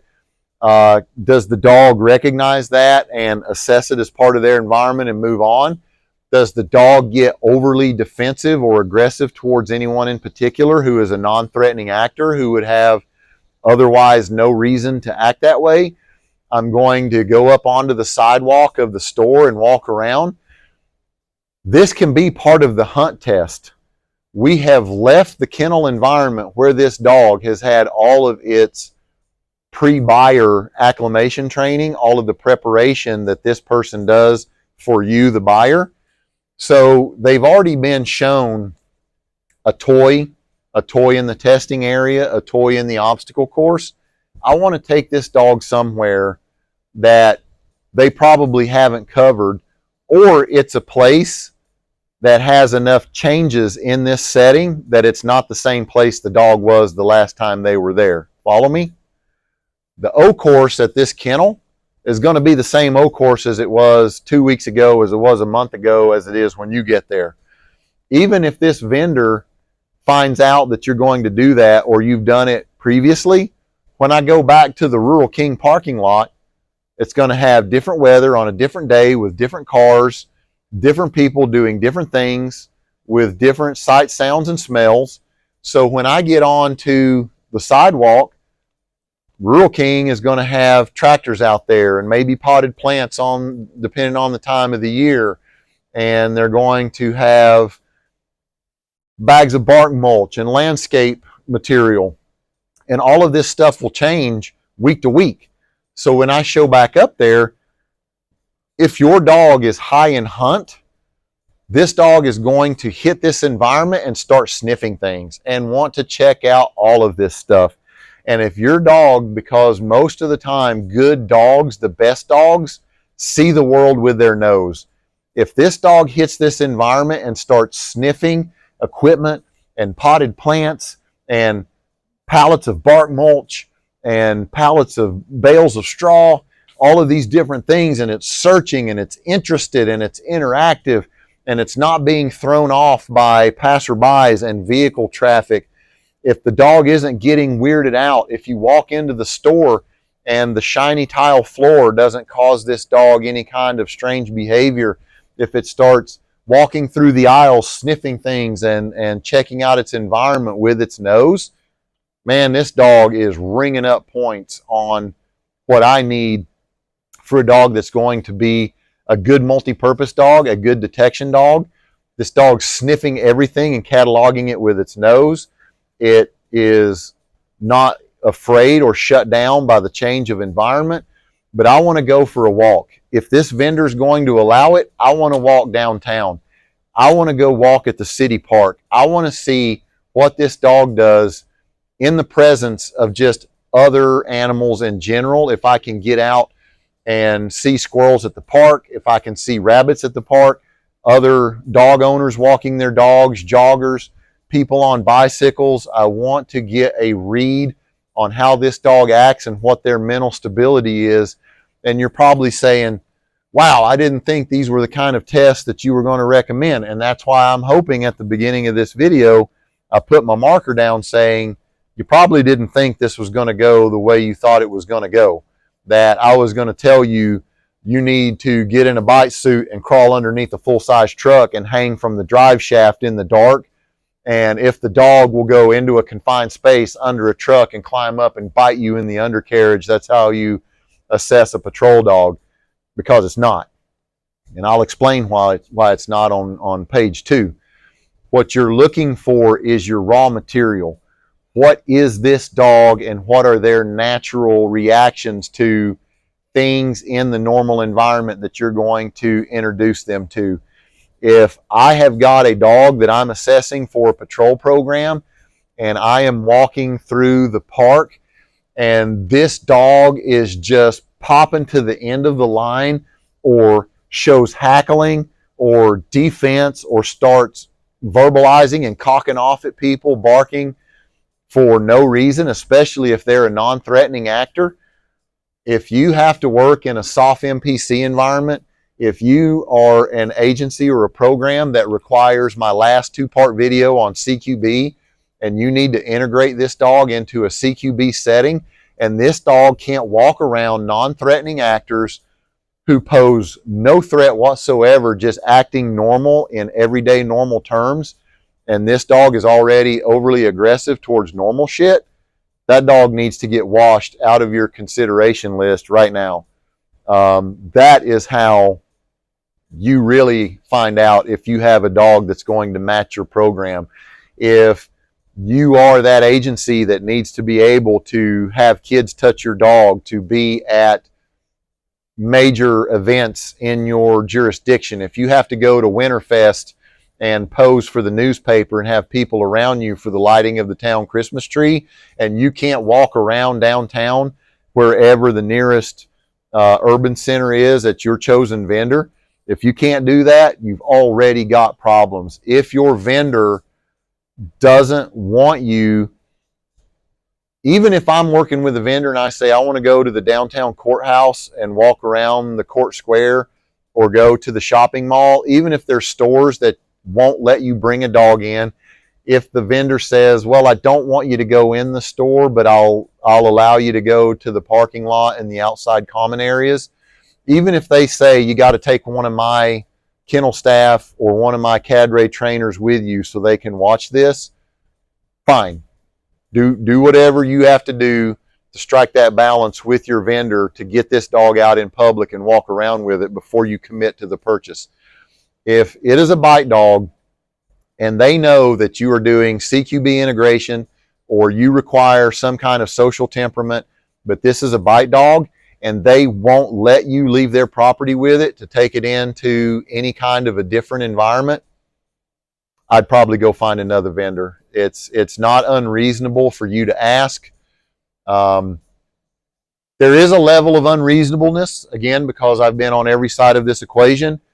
If you ask to take 20 dogs into town and you're buying 2, but you need to repeat what I'm asking for 20 times, okay, now you're the a-hole and you're making an unreasonable request. If you're buying 2 dogs and all of the tests in order that I've explained and you can't get down to your core 5 or 4 dogs to pick 2 to make this one of your final assessment pieces, if I'm buying 2 and I tell you I've got 4 or 5 that I want to take into town and walk around and the vendor says no, I'm walking.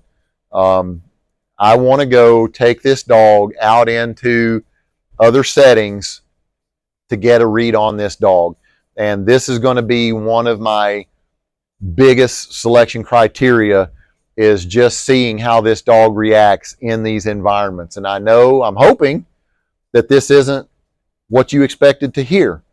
But this is exactly how I have been very successful over the years with this.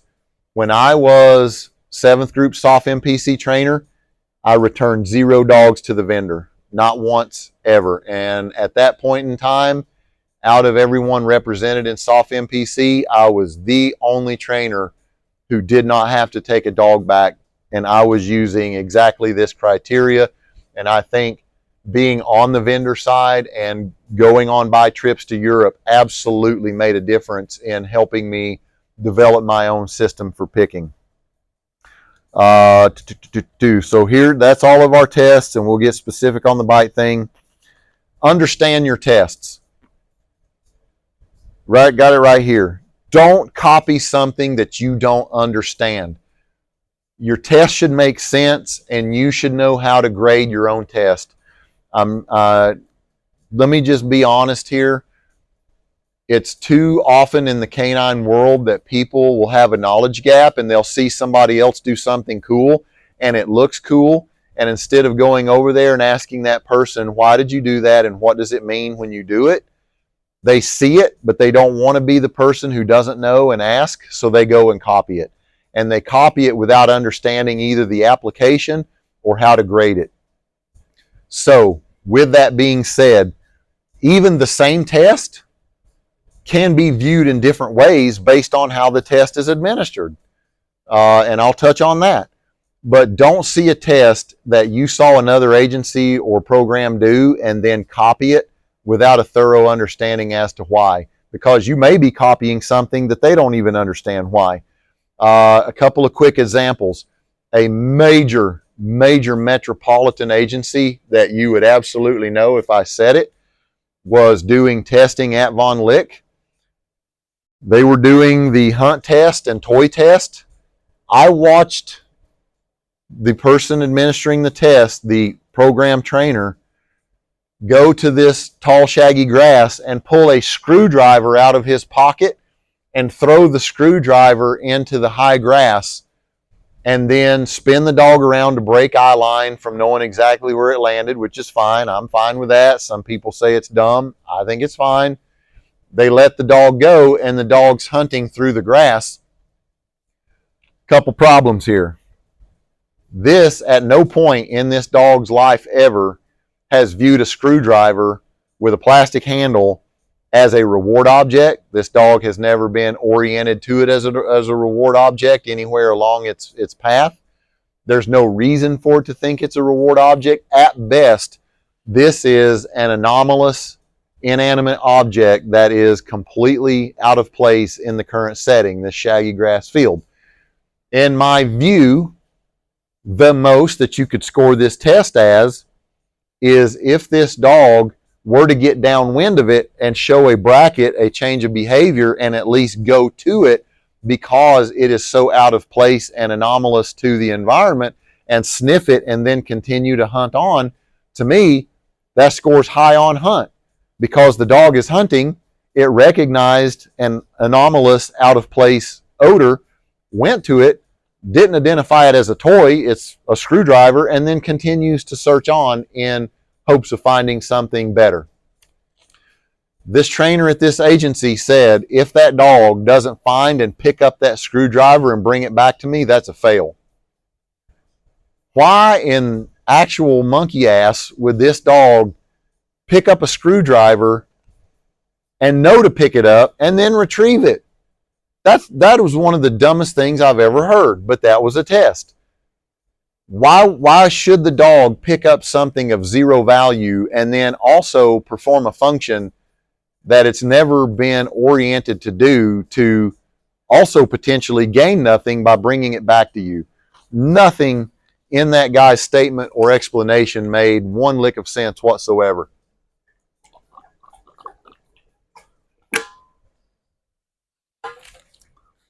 Same agency.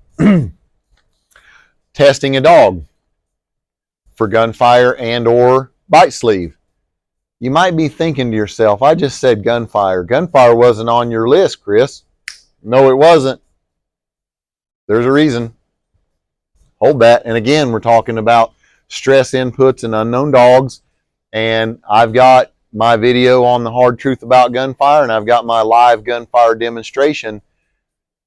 I'm going to teach the dog what I need it to do with gunfire. Um, it's not one of my testing priorities when I go to test a dog. I am going, if my dog passes all of these other things, including the stress of a real world environment, and this dog doesn't get weirded out and lose its mind over simple everyday stuff, 9.5 out of 10, I'm going to get that dog through gunfire training to my satisfaction. This same guy has his helper in a hard bite sleeve with a blank pistol. The trainer posts up the dog. The decoy comes out with a hard sleeve and a pistol and starts going rah, rah, and waving this sleeve around up and down over his head and firing the pistol with blanks into the ground. Pow, pow, rah, rah. And then the guy lets the dog go to see if it goes over there and bites him and grabs the sleeve. I said, what you doing? Oh, we're doing gunfire assessment. Really? What are you assessing? Well, to see if the dog's gun shy or not. Are you though?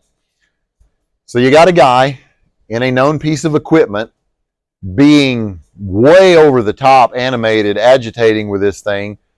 The dog is barking. The dog is pulling on the end of the line. The guy in the equipment, the helper, the decoy is the shooter. The dog is barking and aggressing and in drive. Is the dog in drive and aggressing because he's gunfire aggressive? Is the dog in drive and aggressive because he sees the equipment and is responding to the agitation?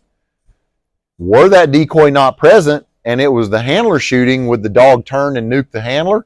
We don't know because they haven't isolated any one thing, and you could grade the results of the dog's behavior based on a myriad of things all taking place at once, preventing you from isolating what you're reading from the dog and attributing it to any one thing because there's too much input at once. And I knew right then that this major metropolitan agency had no clue about how to pick a dog. They had probably seen other people doing stuff, or someone told them this is what you need to do when you go train, and they did not know what they were testing for or how to read the results. But don't test something you don't understand, and make sure you understand how to read the results in the test as it is administered. One other little side note on that, and you know what? I'll hold it because it could fit in later down here, but I am going to hit it. All right. Next on your do's and don'ts. Don't over test. You heard where my test sounded pretty straightforward. If you are buying multiple dogs, especially, and you're on any kind of a timeline for your program, if you're trying to buy 3 or 5 dogs, if your test requires 2 hours per dog, you're never going to get through testing. You're not going to be able to get this done. You need to make it manageable. And I will talk about what I do with my bite testing specifically right here in a second, but don't over test. And I've got Bixie written right here on the page. Bixie's gone and retired now. Bixie was a 7th group dog while I was at SOF MPC for 7th group, obviously, and we needed a spare. So we'd had a dog go down in combat, and we didn't have we backfilled with our spare, and so now our spare slot was vacant, and I needed to backfill in a new dog. Well, hey, you said earlier, know the dog that you're buying for, and that's true. And there are times where you might need to buy a spare and start developing it and getting it spun up and ready. Go pick a dog that just has broad user appeal. Eventually, you're going to find a guy that can mesh up with, And if you're talking about a spare dog, which I am, I started with that. If you have a handler who's in his second, third, fourth, fifth year, this handler may have grown now where personality-wise and skill-wise, the window and number of dogs that they are capable of handling has started to broaden, and it should. And now a dog that may not even be specifically for them can now plug in and mesh with them. And if you're talking about a second, third, fourth year handler in soft MPC and they're on their third, fourth, fifth combat rotation and they had a dog go down and they are good kick-ass guys, and I've worked with a lot of them who are, hey, we're out here, we're in the shit, it's hot, hot action-wise, and I need a new dog now, and you got a dog that is even somewhat amenable to them within their skill window, they're going to high-five you and bro-hug you and go back to work with this dog and start doing good things, because they don't want the team, their brothers out there working without a dog, and they want to be in a fight and bringing a dog to the fight. So in this context, I'm picking a spare, and the title of this one is Don't Overtest. So me and the kennel master at the time, we make a trip up to Von Lick Kennel. They are the program vendor during this window in time. We're there, and I've got my list of dogs to test, and we begin our testing exactly the way that I outlined on this paper, keeping the test kind of short and compact. Don't overtest, don't get too much information. But while I'm there, I'm noticing these dudes, and they're not dudes that I know, but they're dudes that are built and in a certain physical shape and dressed a certain way that you know they're dudes from somewhere. And so one of the guys that are cadre there at Von Lick, and I'm watching them test this dog. I'm doing my thing and they're doing their thing, and I haven't talked to them. And but I'm watching these dudes. And I'm watching them for 2 days at this point. And they are testing the absolute limits of this dog, testing the wheels off of this thing. And I'm watching them, and everything that they have done with this dog, it is absolutely just taking it, eating it up, sucking it up, knocking it down, flying colors. This dog is a 10 out of 10 across 10, as I explained earlier in the video. And at this point, again, I have been on the presenting vendor side of this. I pull that cadre aside and I said, who is that? And they said, that's New Zealand Special Forces. They're testing that dog. It'll be the first dog that they've bought from us. And I said, they're not going to take it. No, trust me.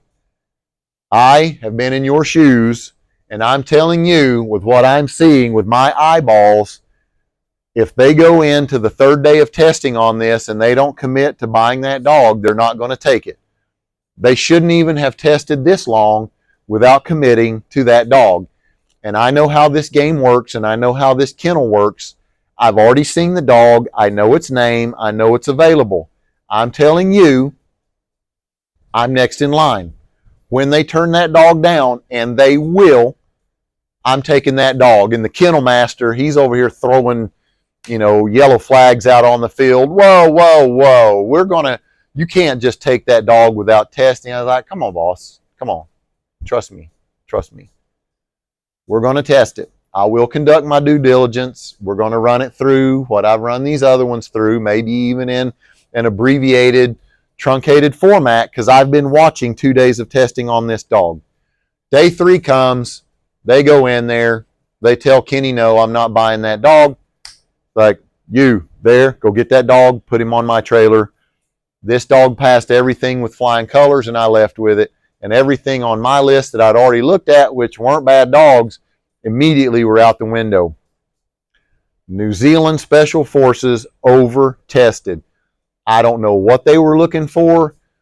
I don't know if they were even serious buyers. Were they there with the wrong mindset? I'm here to turn down dogs and fail dogs. This dog failed nothing. I trained this dog and then put him with a friend of mine who is either retiring this year or just retired. We became friends, and he spent good Lord, 10 years in the kennel at 7th Group, more than 10. Combat deployed with this dog, won many trophies and plaques with this dog at competitions. Loved that dog. They became absolute soulmates. When he was new to the program and he was the OJT guy, this was one of the dogs I was letting him have hands-on with. And when it came time for his class date, he says, man, I like this dog. I think that I want to move forward with him. And I said, I think this is a good fit, and let's do that. This is your boy. And they went out and did many good things for many years. But that program over-tested. I don't know the root cause of why they turned it down, if they weren't serious, if they had the wrong mindset, but they left it, and I took it, and it passed. Takeaway is, don't over-test. Next rule, don't be an a-hole. Whatever do you mean? Don't be an a-hole, and I'm going to tell you exactly in terms what that means. Don't crash dogs. So, in Europe, we're going to talk 360 here about how this whole circle of life comes together. Somewhere, somebody in Europe had a litter of dogs and started putting them into sport training or training them to sell in the European market, and the European market eventually feeds the American market.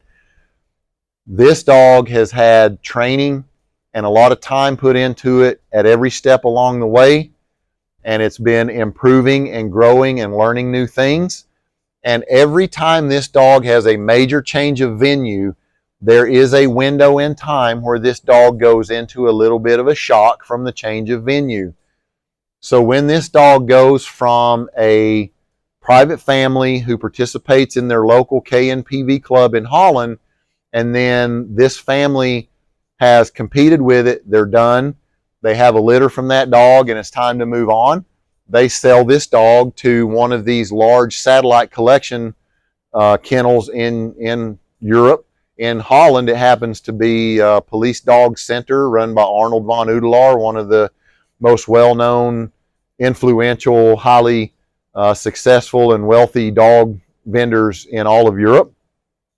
So if the family has the dog and they've had it at their club and then they sell it to Arnold, this dog has had a major change of venue in their life.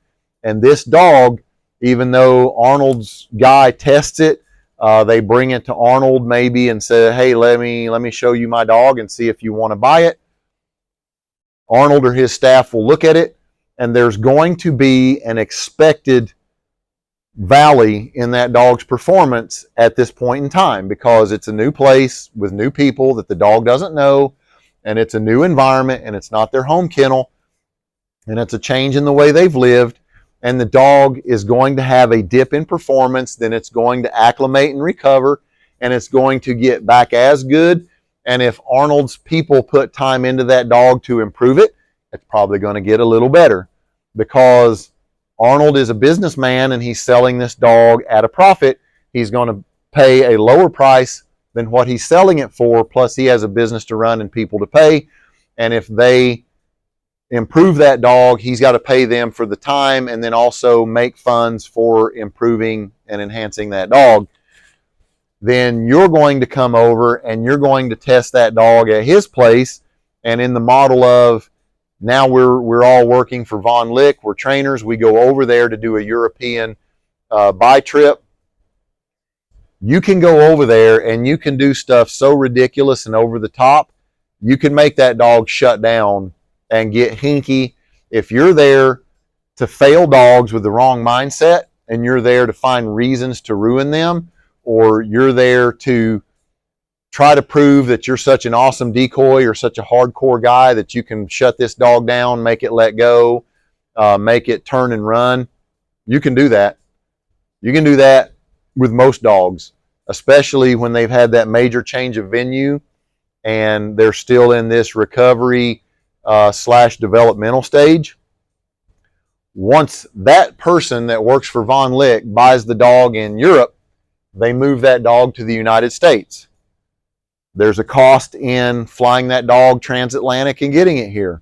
There's a cost in that trainer putting time into it orienting that dog to the new change of venue, getting that recovery window back up, and getting this dog either back to performance level or above. And there's going to be a markup because there was an expense in moving it, time in the employees, and they're running a business and they're improving that dog. So now the price went up, and it was probably dramatically up between the family that sold that dog to begin with and the hands it's passed through on the way to being stateside. Now, already touched on it earlier. This dog has been probably in a sports system, KNPV or Schutzen. You show up at the vendor and they've got the rooms we talked about that are dark, that you can turn the lights off. These dogs have not done bite work inside small buildings with closed-in rooms. They've not been behind a closed door. They have not been in a blacked out environment and been expected to bite. It's on a grass field out in the open with plenty of room and plenty of light and a visible decoy, and all of this has been very predictable and the same for all of their life up until this point. You go in there and you catch a dog on bite equipment and you drag it into this room and you take a fiberglass rod or a whip and you start banging on walls and furniture. You start pushing this dog into a corner, kicking over end tables, turn the lights off. If you're strobing them, turning them on and off. And all of this is shit people have done. And that dog lets go and runs out of that room. You're an a-hole. The dog has likely never bit inside of a building. The dog has likely never had the lights strobed at it. It's never been on this tile floor. There are a dozen failure points where this dog could shut down right now. And if you go in there and you start pushing its buttons and you make this dog fail, you're a jackass. Anybody can do that. That's the person who's there to fail dogs. If you're there to find a dog, and if you're educated, you know that the dog's never done this. Catch the dog in a familiar piece of protective bite equipment outside. Step through the threshold with the lights on, orient the dog to the room, step back out, take the dog off, step through the doorway shallow in the room, let the dog come through the door, bite you, maybe turn into the corner and box the dog into a corner a little and wait for it to reset a grip or re-attack you, and then you take the stress off and you let it, you pivot away from the corner, and you give some feedback and you allow the dog to show that if you put pressure on and it fights back, that the pressure comes off, that the dog can score a win, can score a hit on our bad guy. Turn the lights off with it on the bite. Do some petting. Soothe this dog. Comfort it. Listen to Franco Angelini when he tells you, hey, catch the dog and be comforting. Make sure that this is a place where he feels strong, empowered, comfortable, under control, clear-headed. You can go in there and take even a kick-ass dog and you can thrash them in a dark room and throw metal trash cans and scream and holler, and you can make even a good dog fail when it's had a major change of venue. So when you test the dog at the vendor, don't go in there and think that your job is to go in there and show what a stud, tough decoy you are and how you can scream and thrash and make a dog let go. Anybody can do that. Go in there and find a dog that's confident, that's mentally stable, that's calm on the bite, that's comfortable maybe biting you in a coat top in the middle, or taking an interior arm bite where they're really right here looking you in the eye in this very personal space where you can put your arms around them and wrap them a little and they're fine and calm and comfortable under that. And develop that. Step into the dark room, turn the lights off, and they bite and push a little deeper, and then you give them the win, flip the lights on, oh, good, yeah, brav, and step back out of the room, take that pressure off. That's what not being an a-hole is all about. Don't go out there and do your toy test. Always do your toy test with 2 or more of your particular toy, or have extras or one of a different kind. If you throw your toy out there into the high grass and spin the dog around and that dog's out there hunting hard, doing zigzags, nose down, nasal sampling, cutting back and forth, and you threw it a little far, or the dog's just not getting it, or they're on the upwind flank. If this dog has worked its ass off for 2 or 3 minutes, pull that spare toy out and chuck it out there in the grass next to that dog's face and pay that dog, reward him. Hey, good boy, good girl.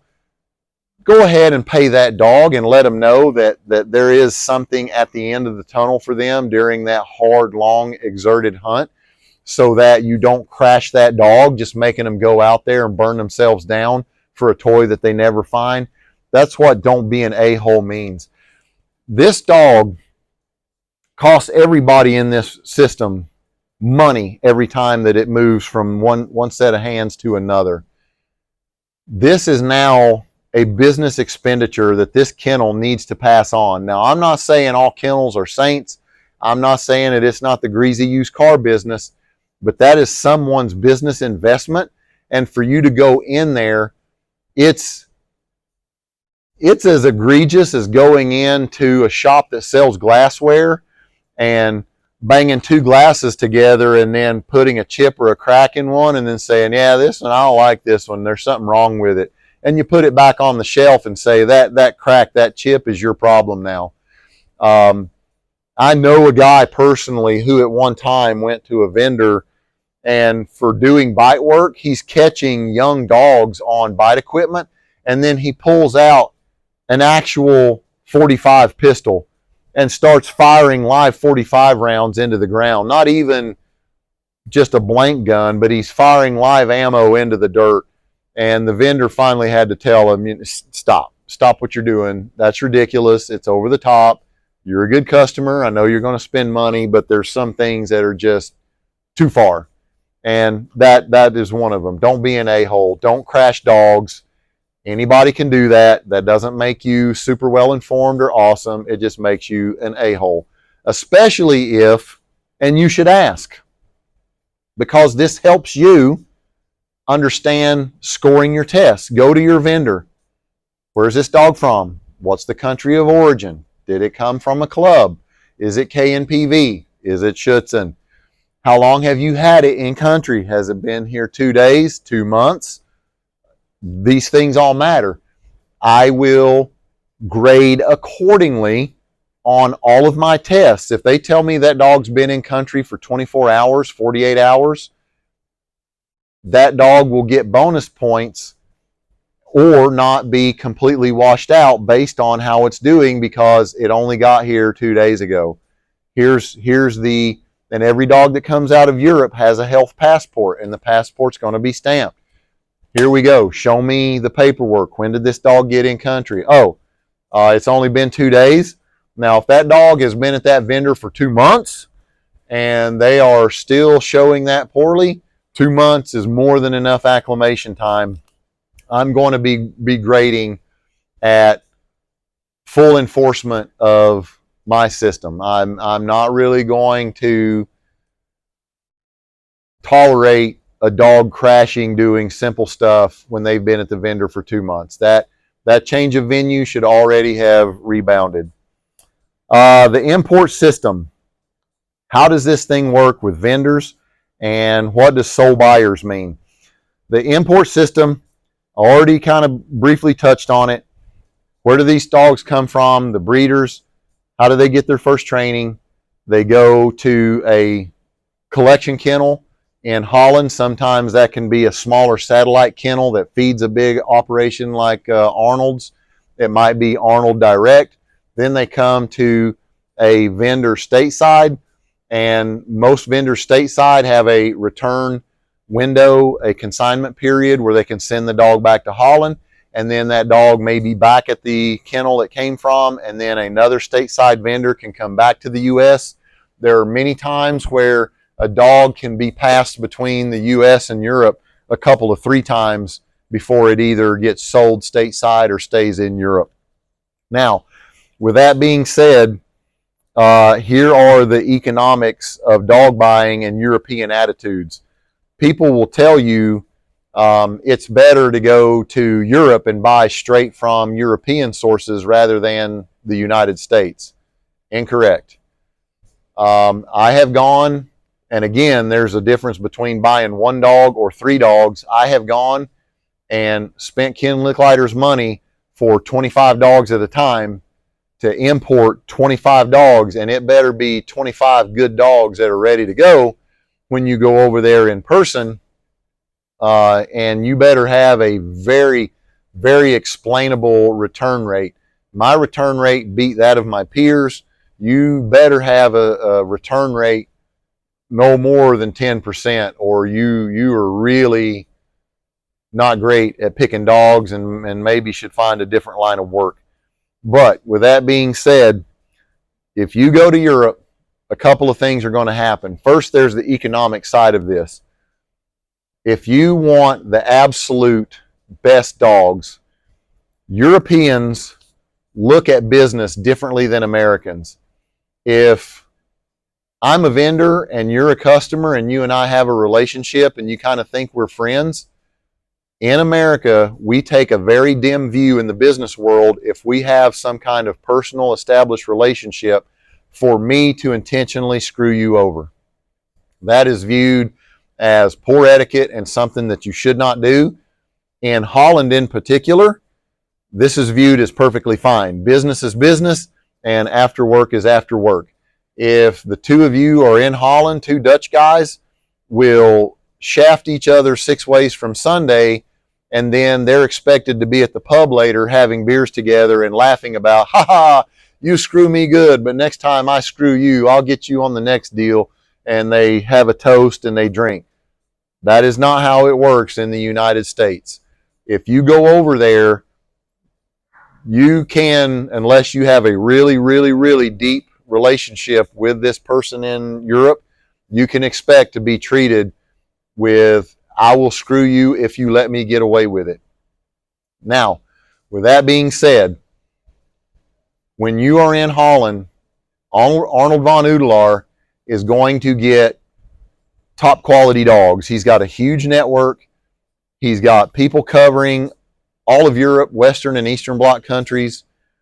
He's got a lot of money, and he can get whatever dogs he wants. And for some customers, he can outprice other competition in the European market. With that being said, what does that look like for stateside vendors? If you got a small stateside kennel that says, I keep 5, 10 dogs at a time here, and I work with so-and-so, and I only get the best, and I only import the best, that person is not getting the best. How can you say that? You don't know my vendor. I don't, but I do know how Europe works. Arnold von Udelaar is going to do one of two things. He's got his best dogs. If you are a Von Lick kennel, if you are another big operation, fill in the name, if you are buying 20, 30 dogs at a load, or you are buying 100 or more dogs a year, now you are buying in large numbers. That allows you the ability to get a bit of a lower price than other competing vendors. And here's the thing in Europe. You got your best dog, your 10s, and then you got your garbage dogs, your 1s and 2s, and then you got stuff all along the spectrum in the middle.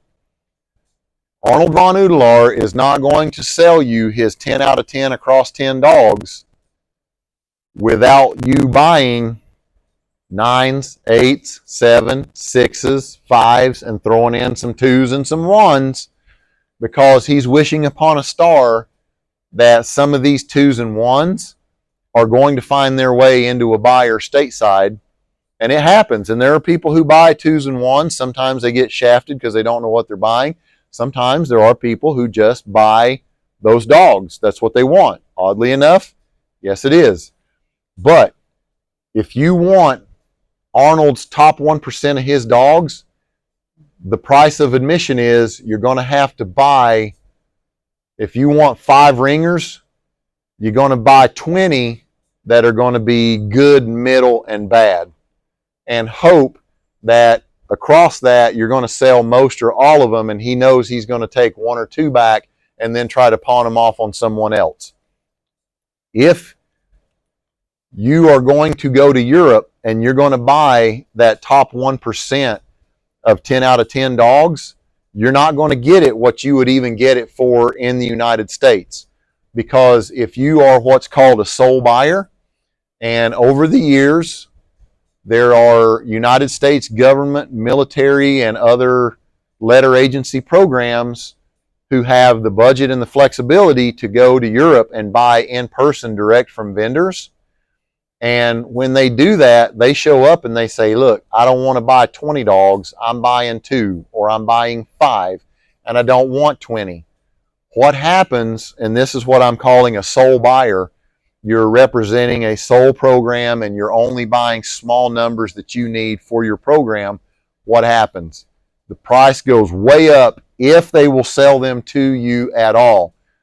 So why is that? Because if I'm dealing with a large vendor, a Von Lick, if I know that I'm going to sell Von Lick, for example, 250 dogs over the course of this calendar year, which is a reasonable expectation, I'm going to sell them 50 or more 10 out of 10 dogs because they're taking 200 that aren't. And I'm still going to get a profit margin out of the ones that aren't. And the odds are, because their client base in the United States is so large, that a lot of those dogs will get sold. So when people tell you, well, I only buy a few dogs and they're the best. Well, either stateside, their price at the vendor is going to reflect that. If they're telling you I'm only getting the best and I only buy a few and I've only got 10 to look at, which means my selection is the most well curated and the most well tested and the most refined, they're wrong. Buyer beware. Because unless that kennel is charging $20,000, $30,000 a dog, you're not getting the best. Arnold von Udelaar is not going to sell his 5 or 10 best dogs to you, and you're only going to buy the 5 or 10 best without him turning that number, which is what he does to the programs that I'm referring to as sole buyers. When they go over there and they say, I want 3 and I want the best 3 you've got, sure, that dog that might have been available to you in the United States as a $10,000 or $15,000 dog is going to be 25 and 30K if that's all you want.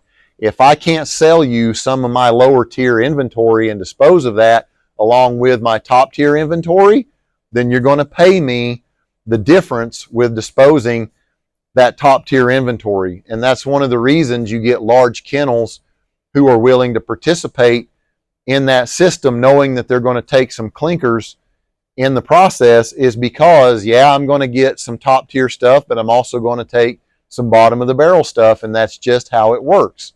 So there's the explanation for you, and that is the European model. If you have dealt with any European dog trade, you may have run into, and even on stateside stuff, a Swedish fellow by the name of Anders Isaksson, who is a delightful character, been around a long time. His story is, buddy, do you know how the copper wire was invented?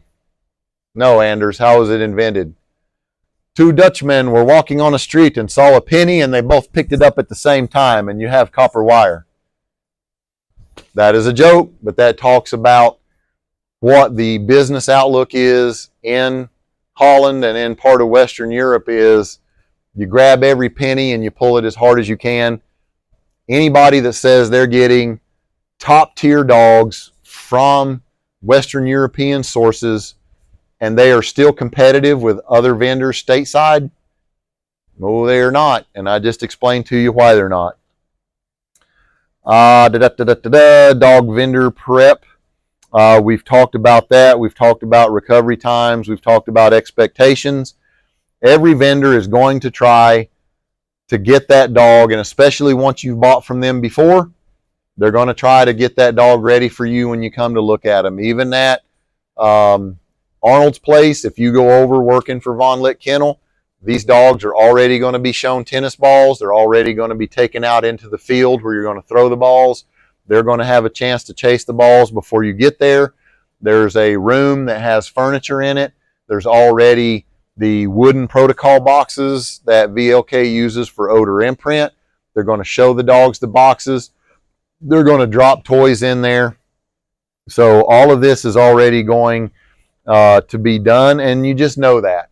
But you're looking at things through your own eyes and assessing them. One thing I did at Arnold's one time, I walked into this room that has no windows, and I just put a giant box of tennis balls in the floor, and I turned the lights off, and I walked in there easy with the dog, no stress, but no pre-stimulation, and just let the dog start sniffing in the dark to see if they would find a tennis ball and pick it up. And I had them everywhere. I had them all over the place. All that dog needed to do was go in there without any pre-stim, because they play the toy game in Europe and they show the dog bouncing it. They throw it into the room and then the dog goes in there, but they do all of these pre-stim exercises to get the dog more comfortable and conditioned with chasing the toy on these tests, so they test better. And I turned the lights off and walked in there. His staff lost their mind. What do you do this? You cannot turn off the lights. I just want to see if a dog really has a meaning to this toy. The dog should walk in there and with their nose become aware of the presence of this toy and then find it and pick it up and hold it without me having to show it to them and pre-stim and throw it into the room. But that's just one of the small ways that you can tweak a test, even a test that's been prepared for, and do something to sort the wheat from the chaff, if you will. Nobody can tell you what a good dog is. If you know your program, you know your training matrix, you're comfortable with your tests, you know how to read your tests, no one can tell you this is what you should take or this is what you should steer away from.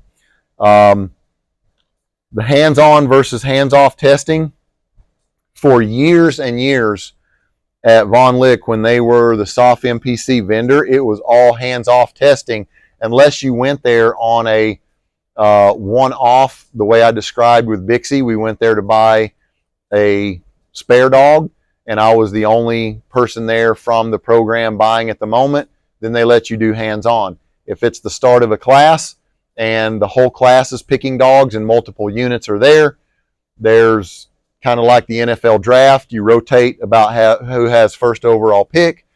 The staff go out and run you through a series of pre-planned events to demonstrate detection, to demonstrate tracking, to demonstrate bite work, and so forth. And then you walk around and you don't get to handle the dog, but you walk around and you observe the tests. One year, they wanted to do stakeouts, and the guy doing the stakeout, no kidding, put on a Gorton's style yellow rain jacket and the yellow fisherman's hat. He looked like the dude on the Gorton's fish stick box. And they put this German Shepherd on a stakeout chain. And this guy comes out walking, not even like a human, just walking like a weirdo. And did not appear to be a threatening actor. Didn't give any prey movements. Walked very weird, hunched over, bowed forward, face out of view, hat pulled low. So this dog in particular stands on this leash, tied to a pole, and the dog just stands there and kind of looks and is completely nonplussed and confused. And what are you doing? The dog doesn't aggress. The dog doesn't verbalize. The dog also does not back up nor give ground. The dog just stands there out at the end of this line looking as this non-threatening, non-prey weirdo with no face in, for some reason, a rain jacket and a rain hat walks out there and then does some Frankenstein sounds. And one of the people assessing the test says, this is horrible. That dog has no defense. It has no drive. I'm passing on this dog. But I'm looking at it and I'm saying, the dog has no reason to do anything. You need to assess the test and understand what the input is to read the output. This is Oliver North's book from years ago. So this has been vetted because it went through USASOC and USAFIC. Everything in here has been vetted and has been published, so I'm not speaking out of school. I've got a marker here in this book. That German Shepherd was the second year of the SOF MPC program when I was there at 7th group, and that dog's name was Argus. And immediately after watching what happened and hearing, oh, that dog sucked, man, what in the world, I'm putting a big plus on my scorecard, and that is this dog. I'm going to step behind here so I can see. That is Argus, and that is my friend Damone. And that dog was maybe 5-6 years in our program, deployed multiple times, found many bombs, bit many bad guys, and was an amazing dog for our program. Still a friend of mine. We don't talk as often as we should or as we used to, but heck of a good guy, and that was a great dog. But that is just one example of when you are doing tests, you have to understand how you're going to test it. And even if someone is testing it differently than you would, you can still read the results and make an informed opinion. Hands on, hands off. When you are doing a hands off, move your feet. And move your feet also applies to a hands-on testing format. And what do I mean? Move your feet and watch everything. Don't be a lazy turd. And why is that? Why do I bring this up in particular? So let's talk about hands-off testing. If I'm doing hands-off testing, I'm watching a demonstration to make a decision on behalf of my program, I follow that handler who's demonstrating the dog to the trailer. I watch what that dog looks like coming off the trailer. Are they nasty to try to get a leash on? Are they spinning and losing their mind in the trailer? When they come off, what's the first thing that the dog does? How does the dog react to the new environment it's in? What does it think about all the people standing around ogling and looking at it? How does it interact with the ground? Does it look like it's sniffing for pee and poop? Does it get out and look like it's ready to do something? Does it get out and hit the end of the leash and hang itself in the collar because it's ready to just bolt and pull somewhere? Is it pulling somewhere just in so much drive that it's got bloody toenails and it has no idea where it's going? Watch every single thing. Many of my counterparts during certain parts of the demonstration, if there were 6 or 8 rooms of detection hides that were laid out for demonstration, some guys would watch the first 2 or 3 rooms, and if it looked good, then they would just check out. They would put their notes down and they would turn around and walk out of the building and wait on the next dog. Watch every single thing the vendor will show you, because you never know when you're going to see an unscripted piece of information that helps you make an informed decision. If that dog drops the toy and bites the guy demonstrating the dog in the ankle for no reason, if the dog becomes weirded out for some strange reason. One year, I had a dog that I scored major bonus points because rewarding the dog after the detection alert, the ball wound up on a counter that was piled full of different junk, and the dog springs from the floor onto the top of this giant pile of drawers and furniture and objects, and is chasing this ball, and everything's moving under its feet, and it's kicking stuff off this countertop, and it doesn't faze this dog a bit.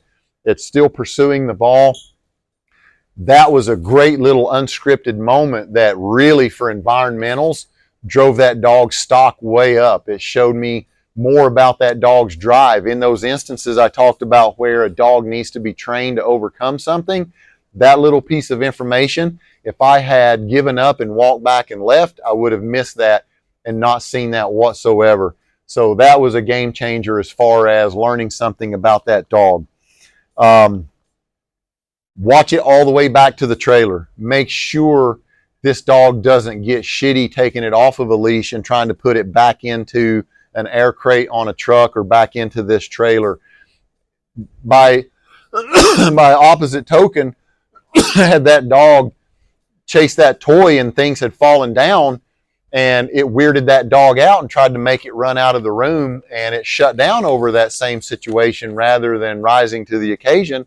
That's another thing you would have missed, and I've seen those happen too. But move your feet, don't be lazy, follow everywhere that dog goes from the time that staff gets it out to the time they put it up, because you never know when you're going to see something that is noteworthy, especially when it comes to crittering. And I'm going to talk about that in just a second. I know this thing's super long. I'm sorry. Be hands-on. So in first-person testing, they will do this to you in Europe, and they will do it to you in the United States if you let them. If you show up and they say, oh, no, here's the list of dogs, we're going to bring them out for you. Relax, buddy, you're number one customer, you're most valuable. Stand out in Holland, they'll tell you, hey, stand out here in the field where you're going to do the toy throws.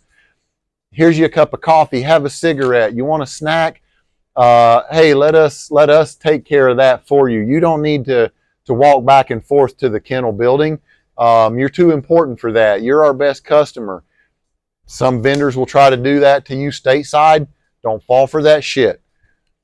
First thing you need to do, when I get my list, write on here the kennel assignments. If they don't want you in the kennel by yourself, that's fine. They have things to consider. I am the buyer. I have the money. I have the power. I'm going to walk to that kennel, and I am going to open it and put a leash on this dog, and I'm going to walk it to the testing area in a hands-on testing scenario. Why? Because they're going to tell you, well, he's excited in the kennel, and we should get him out because, sometimes he's weird. Well, if I'm buying him for import, in the example of On Lit Kennel, there's hourly kennel attendants who have to interact with this dog and go and clean in there. So a stranger in a couple of days is going to have to deal with this dog. People who are buyers who may come to get this dog out and test it. If I can't walk in there and deal with this dog and get it on a leash from the kennel myself, whether it's in Europe or the United States, if I can't or they don't want me to, that's already a problem and reason for concern. When I go to the kennel, what am I looking for?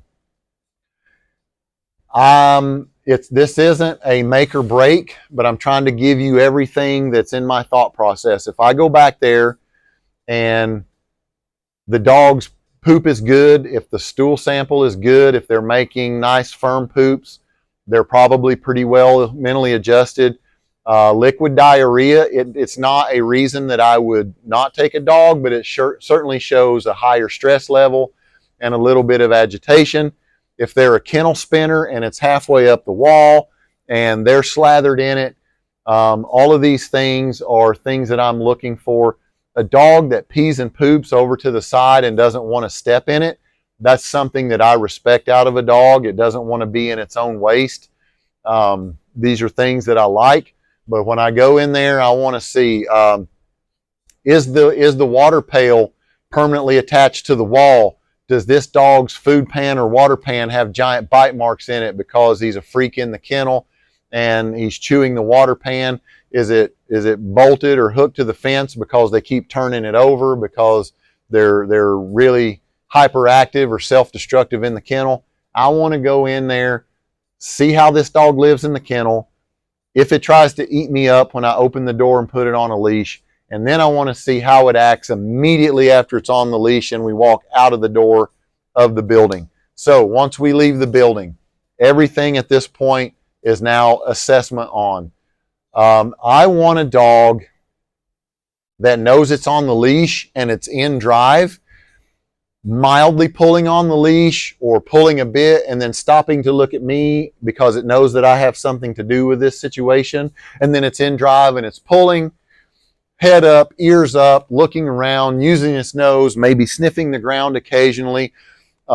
very proud and confident it's out here. Hey, I'm in drive. I'm ready to go. Hey, handler, how are you, new guy? Come with me.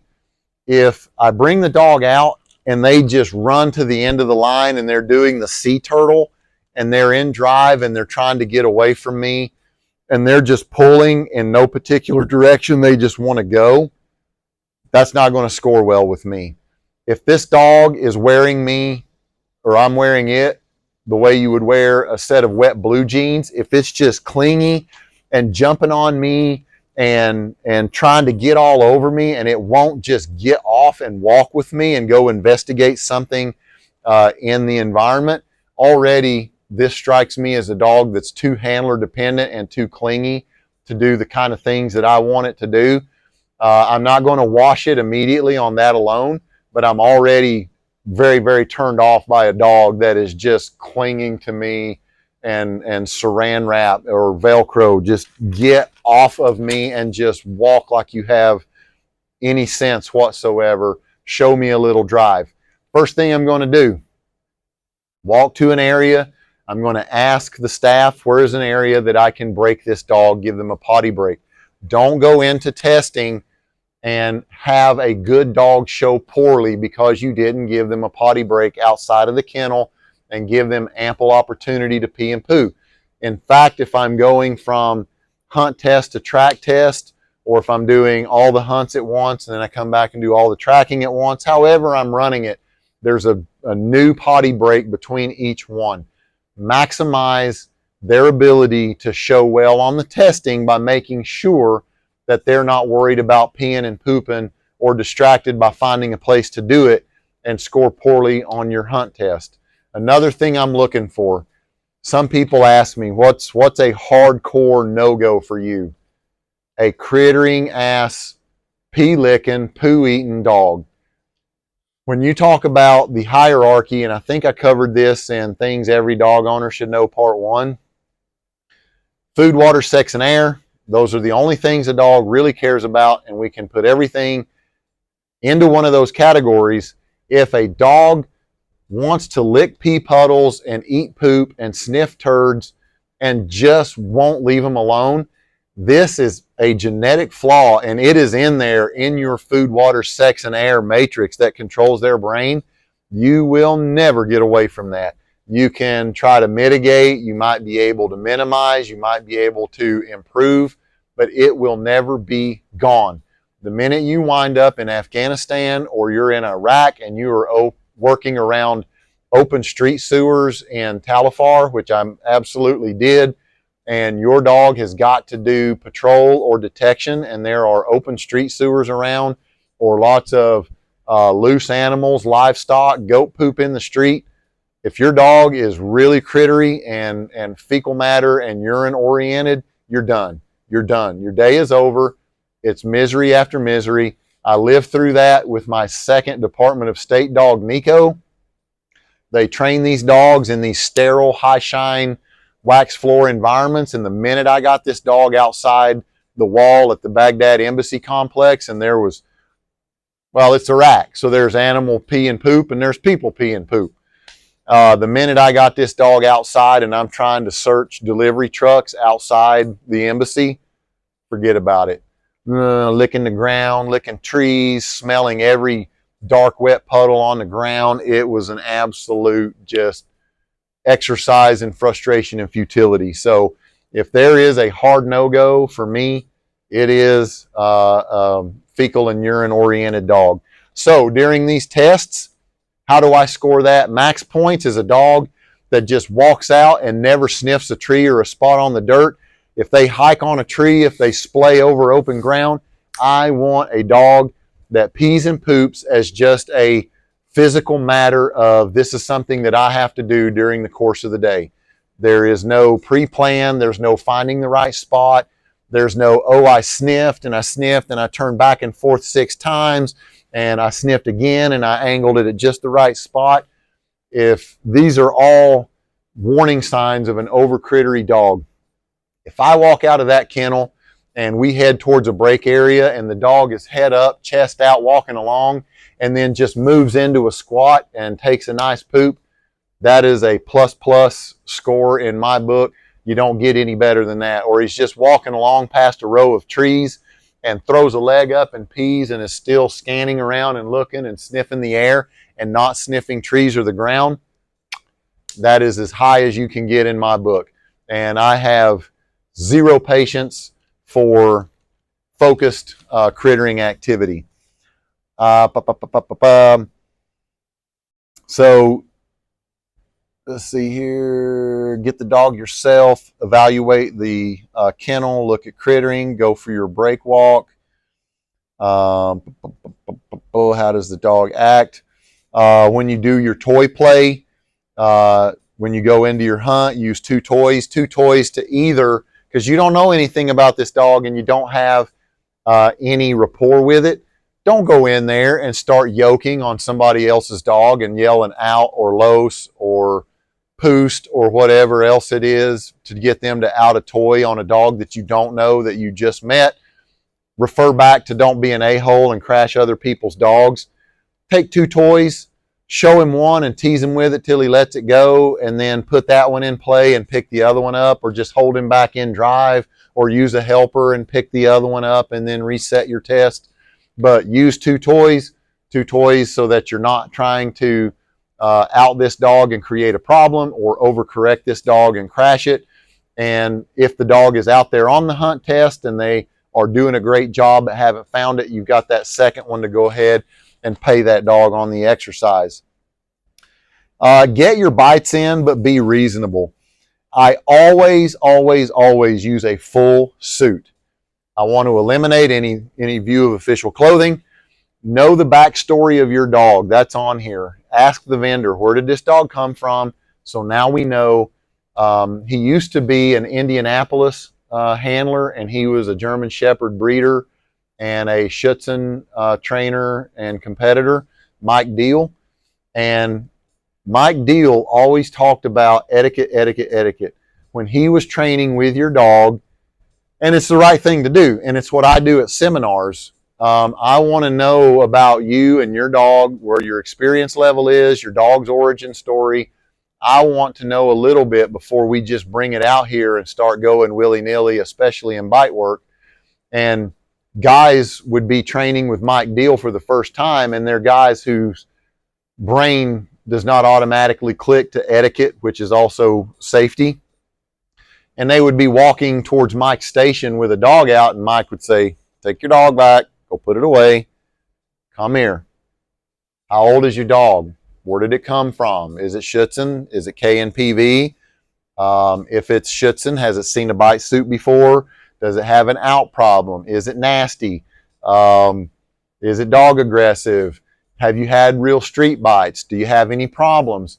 And that is the exact right answer, and that is the professional way to conduct business, is to try to get on the same page a little, because you want, as the trainer and especially as the decoy, to give the dog things that it's going to be benefited by, and you're not going to be an a-hole and crash the dog. So anyway, I always use a full suit. First of all, for safety. I don't want to correct a dog or get myself hurt, because I'm testing dogs at a vendor. I don't know this dog's particular habits or proclivities. If I catch this dog on the suit and the helper's taking it off and it gets away and comes back in for a leg, hey, great, I'm in a suit. I want him to have the view for my program as every body part is in play. Safety is on me as the decoy being out here catching dogs. So I'm always going to wear a suit. If it's a Schutzen dog, I want to know that, because they don't use suits in Schutzen. They use the sleeve, which is fine. So if I'm in a full suit and I know the dog is Schutzen, then I'm going to give him an arm bite first, because that's the comfort food. Hey, the guy's in a suit. I know the dog is Schutzen. Schutzen use sleeves only. Do what's familiar. Don't be an a-hole and crash the dog. Catch him on the suit. Then I'm going to go ahead and take him off, have my helper post up on the dog, and then I may do some prey to kind of get him in the mood, and come in and show some arms, and then have the arms disappear and offer a leg, or maybe offer a front bite of the coat, and just see if they're going to take it. Let's see how moldable this dog is through drive. Is this Schutzen dog going to say, hey, game on, you show me a leg, I'll take a leg. You show me a front of the coat, I'll take front of the coat. Maybe do some pray with the arm and then spin and show the dog the back, see if we take a back of the coat bite. All of these things are great. Maybe I bury up into a corner and put both of my arms face into a corner and try to block them, and have the helper bring the dog in on a tight line and just see if it grabs me by a back of the leg, a buttock, a back of the tricep. Even for a Schutzen dog, just back of the tricep is already showing some mental flexibility and openness to taking other targets, because every program that I train for, it's going to be a suit. Suit hits because every part of that bad guy is now open to a bite, and that's how I'm going to train. And I'm not going to go in there and fail a dog and say, well, your dog sucks because they don't take legs. May not be the case. I'm in a suit because I want to offer it, see what it is, and then do a few things to see if that dog can be mentally flexible to it and take it, or be taught to take it. When I'm saying get your bites in but be reasonable, you're there to pick a dog to be developed to go into your program. Don't climb on the cab of a truck and automatically anticipate that this dog is going to jump to the hood of a truck and follow you up there. Again, if they came from Europe, they've never bit anything but a decoy standing up on 2 feet on grass in full daylight, not in a building. Be reasonable. If I can get this dog to follow me into a building, and often is the case with vendors, they've got some junk furniture in there. If there's a nice big fat love seat or a couch or an easy chair, and I can take a couple of bites from the dog and I've got him in the mood, if I can run over there and change my elevation and become even taller and more imposing and stand facing the dog on this couch, and the dog will jump onto the couch and bite, that's a pretty good indicator that I can teach him in incremental steps to follow me on to the top of a vehicle if standing on top of a car is a concern of yours about how good a dog is, and get them up there. Don't crash a dog trying to force them onto a car that they've never done, especially if they've only been in the U.S. on a short-term basis. And don't cancel this dog. Don't go ahead and disregard it because it won't get up there. Do a couple of things that show the willingness to try and the mental flexibility, and then say, yes, this right here is something I see that the dog is willing to take on, that I can probably develop. And when I say be reasonable, how many ways can you get bit? And I'm going to go back to the New Zealand guys who spent 3 days, 2.5 days, turned the dog down at the end of the 3rd day in a bite suit. I mean, it was almost Dr. Seuss green eggs and ham. Will you bite in a box? Will you bite on a shelf? Will you bite on a truck? Will you bite under the truck? Will you go under the stage? Will you go behind the door? It was absurd how many extra places in a given building or in a venue can you take the dog off and resend him and have him bite with you in a different posture or a different position before you say, okay, he passed the test. Let's move on with our lives. Let's pick him. So be reasonable. You don't have to end load it.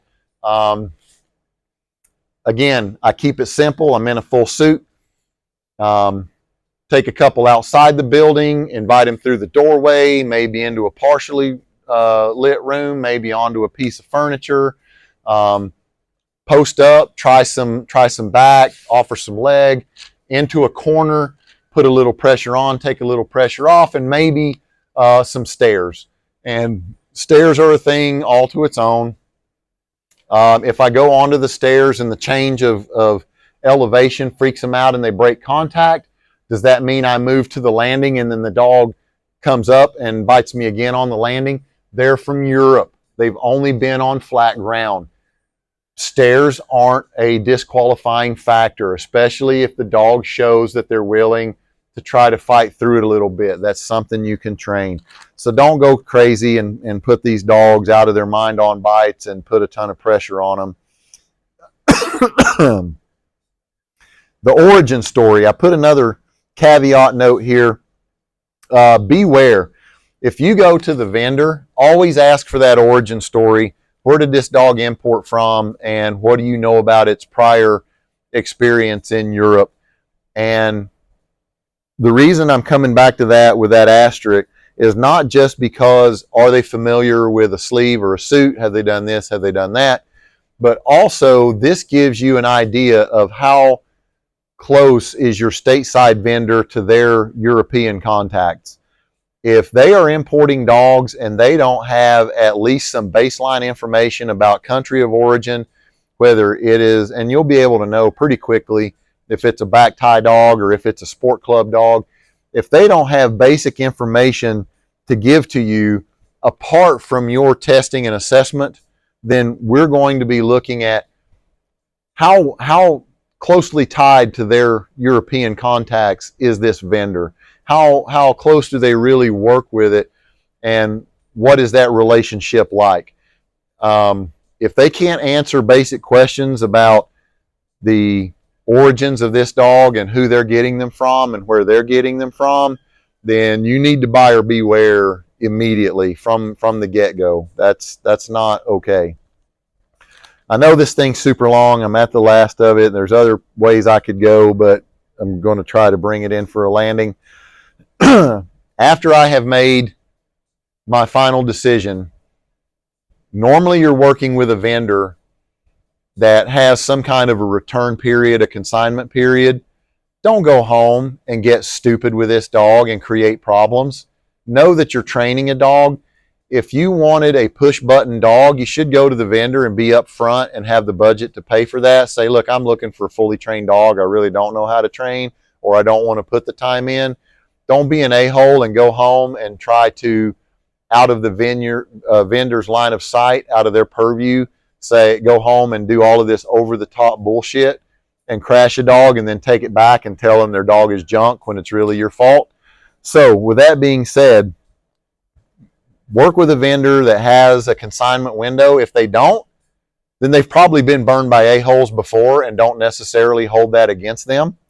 But what do I do while I'm still there before I take this dog on its final journey home with me?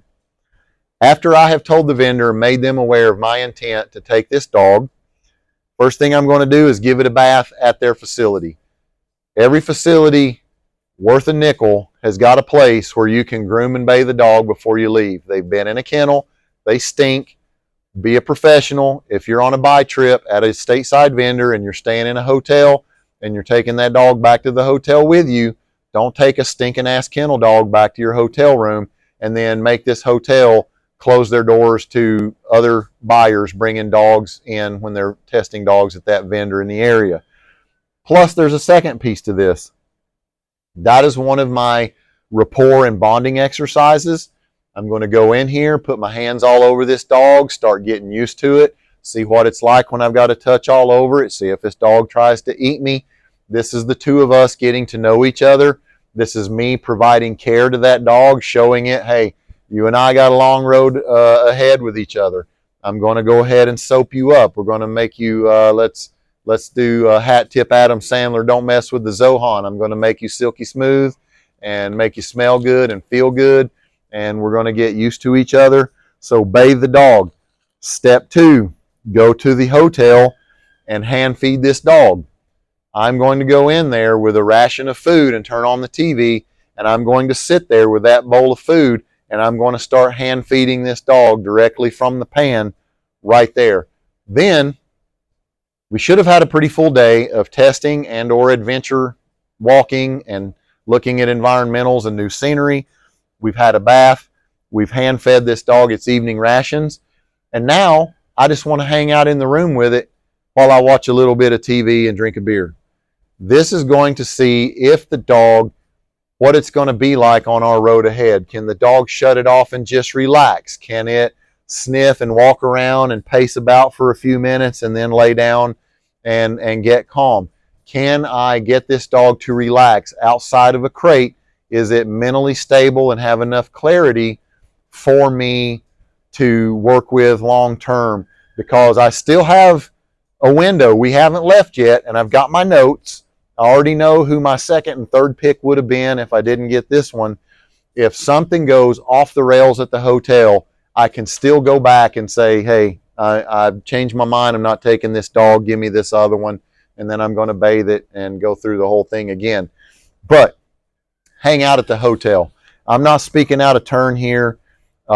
He's very well known, has traveled widely.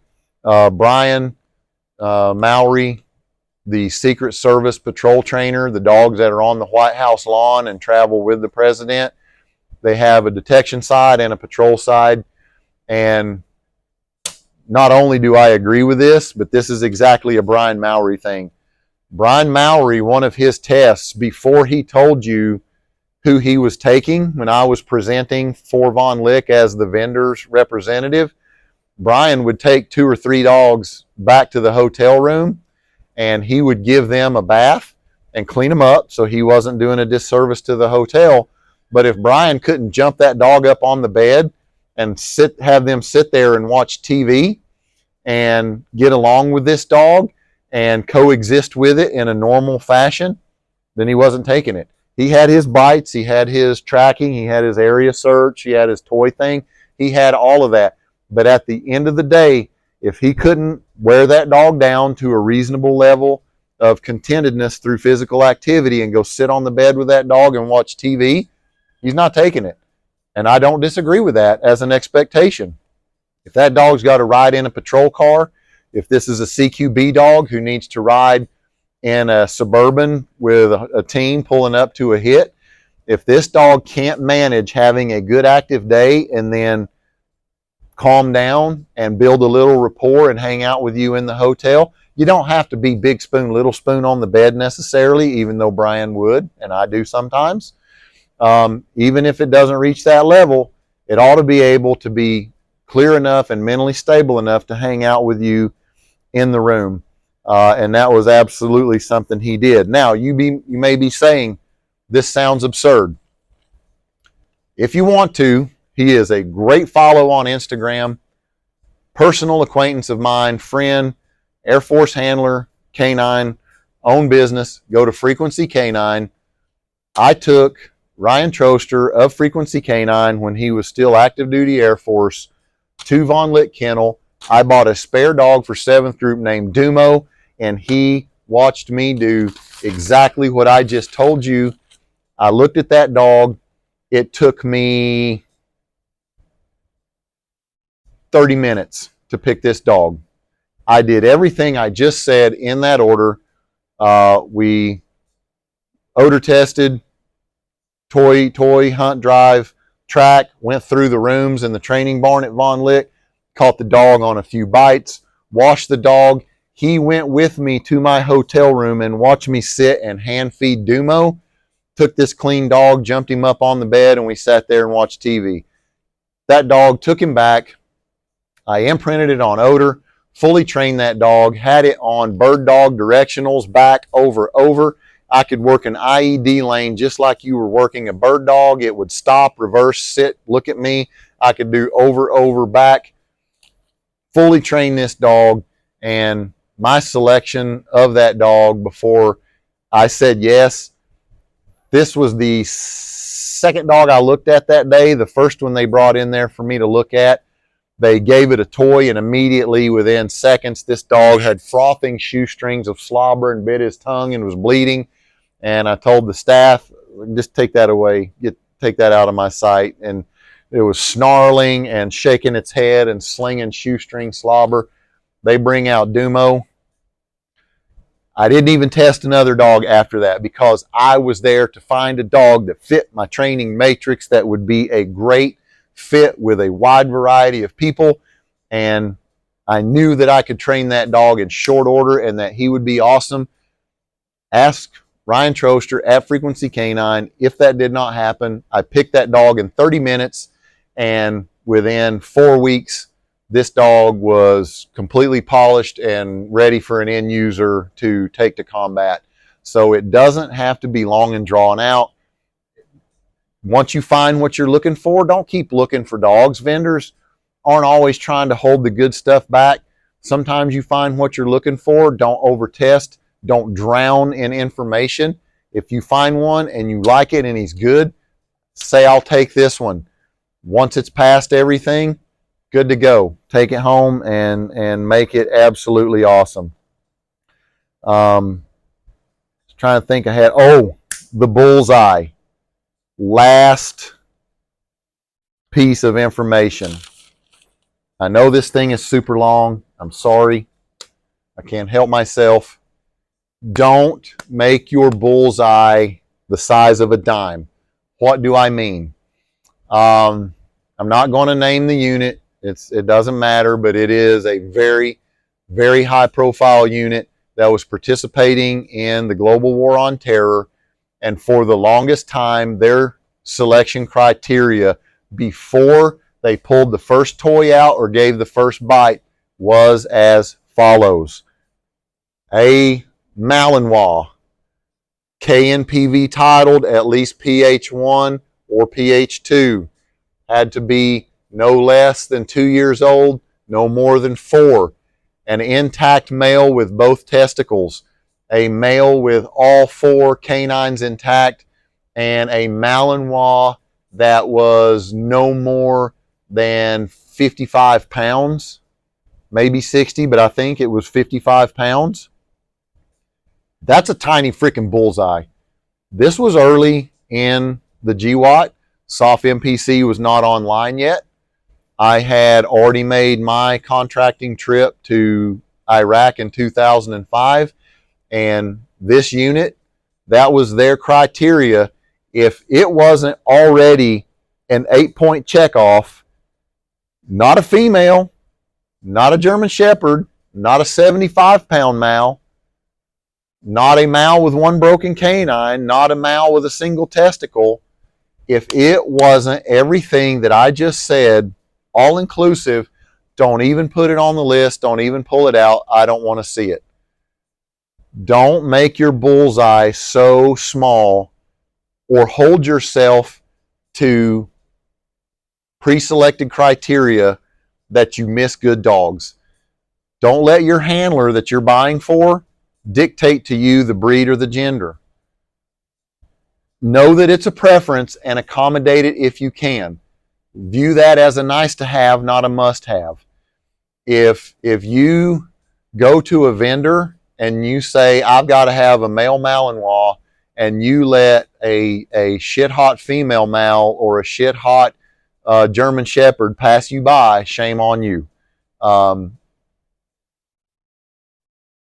A unit in SOF MPC passed over a German Shepherd named Andor that I also picked, and Andor was a war hammer. That German Shepherd was only a German Shepherd on the outside. He was a Malinois on the inside from nose to tail. He deployed once, sometimes twice a year, every year for 7 calendar years. Anybody could handle him. You could pet him, but he didn't care if you pet him. He didn't need someone to caress him and give him social interaction. That was a push button, all purpose, find bombs, bite bad guys, track people down, seek and destroy. That dog was an absolute just maniac. Mentally stable, absolutely unresponsive to gunfire, not yours, not theirs, not anybody else. Once you told him his job and set the table in front of him, he's gone. He's doing his work. But that dog was looked over by a different unit within the program because he was a German Shepherd and for no other reason, and was a battle axe. So don't make your bullseye tiny. Don't let your handler tell you, oh, I want a Dutchie and I want a tiger stripe one and I want it to look like this. Don't go pick a substandard dog because of a immutable feature, a physical characteristic, not gender. Size is nice, but don't be limited by that. Don't say, well, the dog looks too small and it's not intimidating. Don't say it's too big and it'll be cumbersome. If it passed the test and fits your matrix and serves your needs, pick that dog. Don't paint yourself into a corner. The canine selection working dog community is more competitive and tighter now than it's ever been. Don't rule dogs out before you ever look at them based on stupid physical characteristics. Thank you for watching. I know it's long. I'm done. I'm leaving it there. I hope this answers your questions. If not, hit me up. You know where. Like, subscribe, share. Help me monetize these videos. I'd like to get paid and keep these things for free. I'll always do them for free, but I'd also like to be monetized. Would be nice. Thanks for watching. See you on the next one.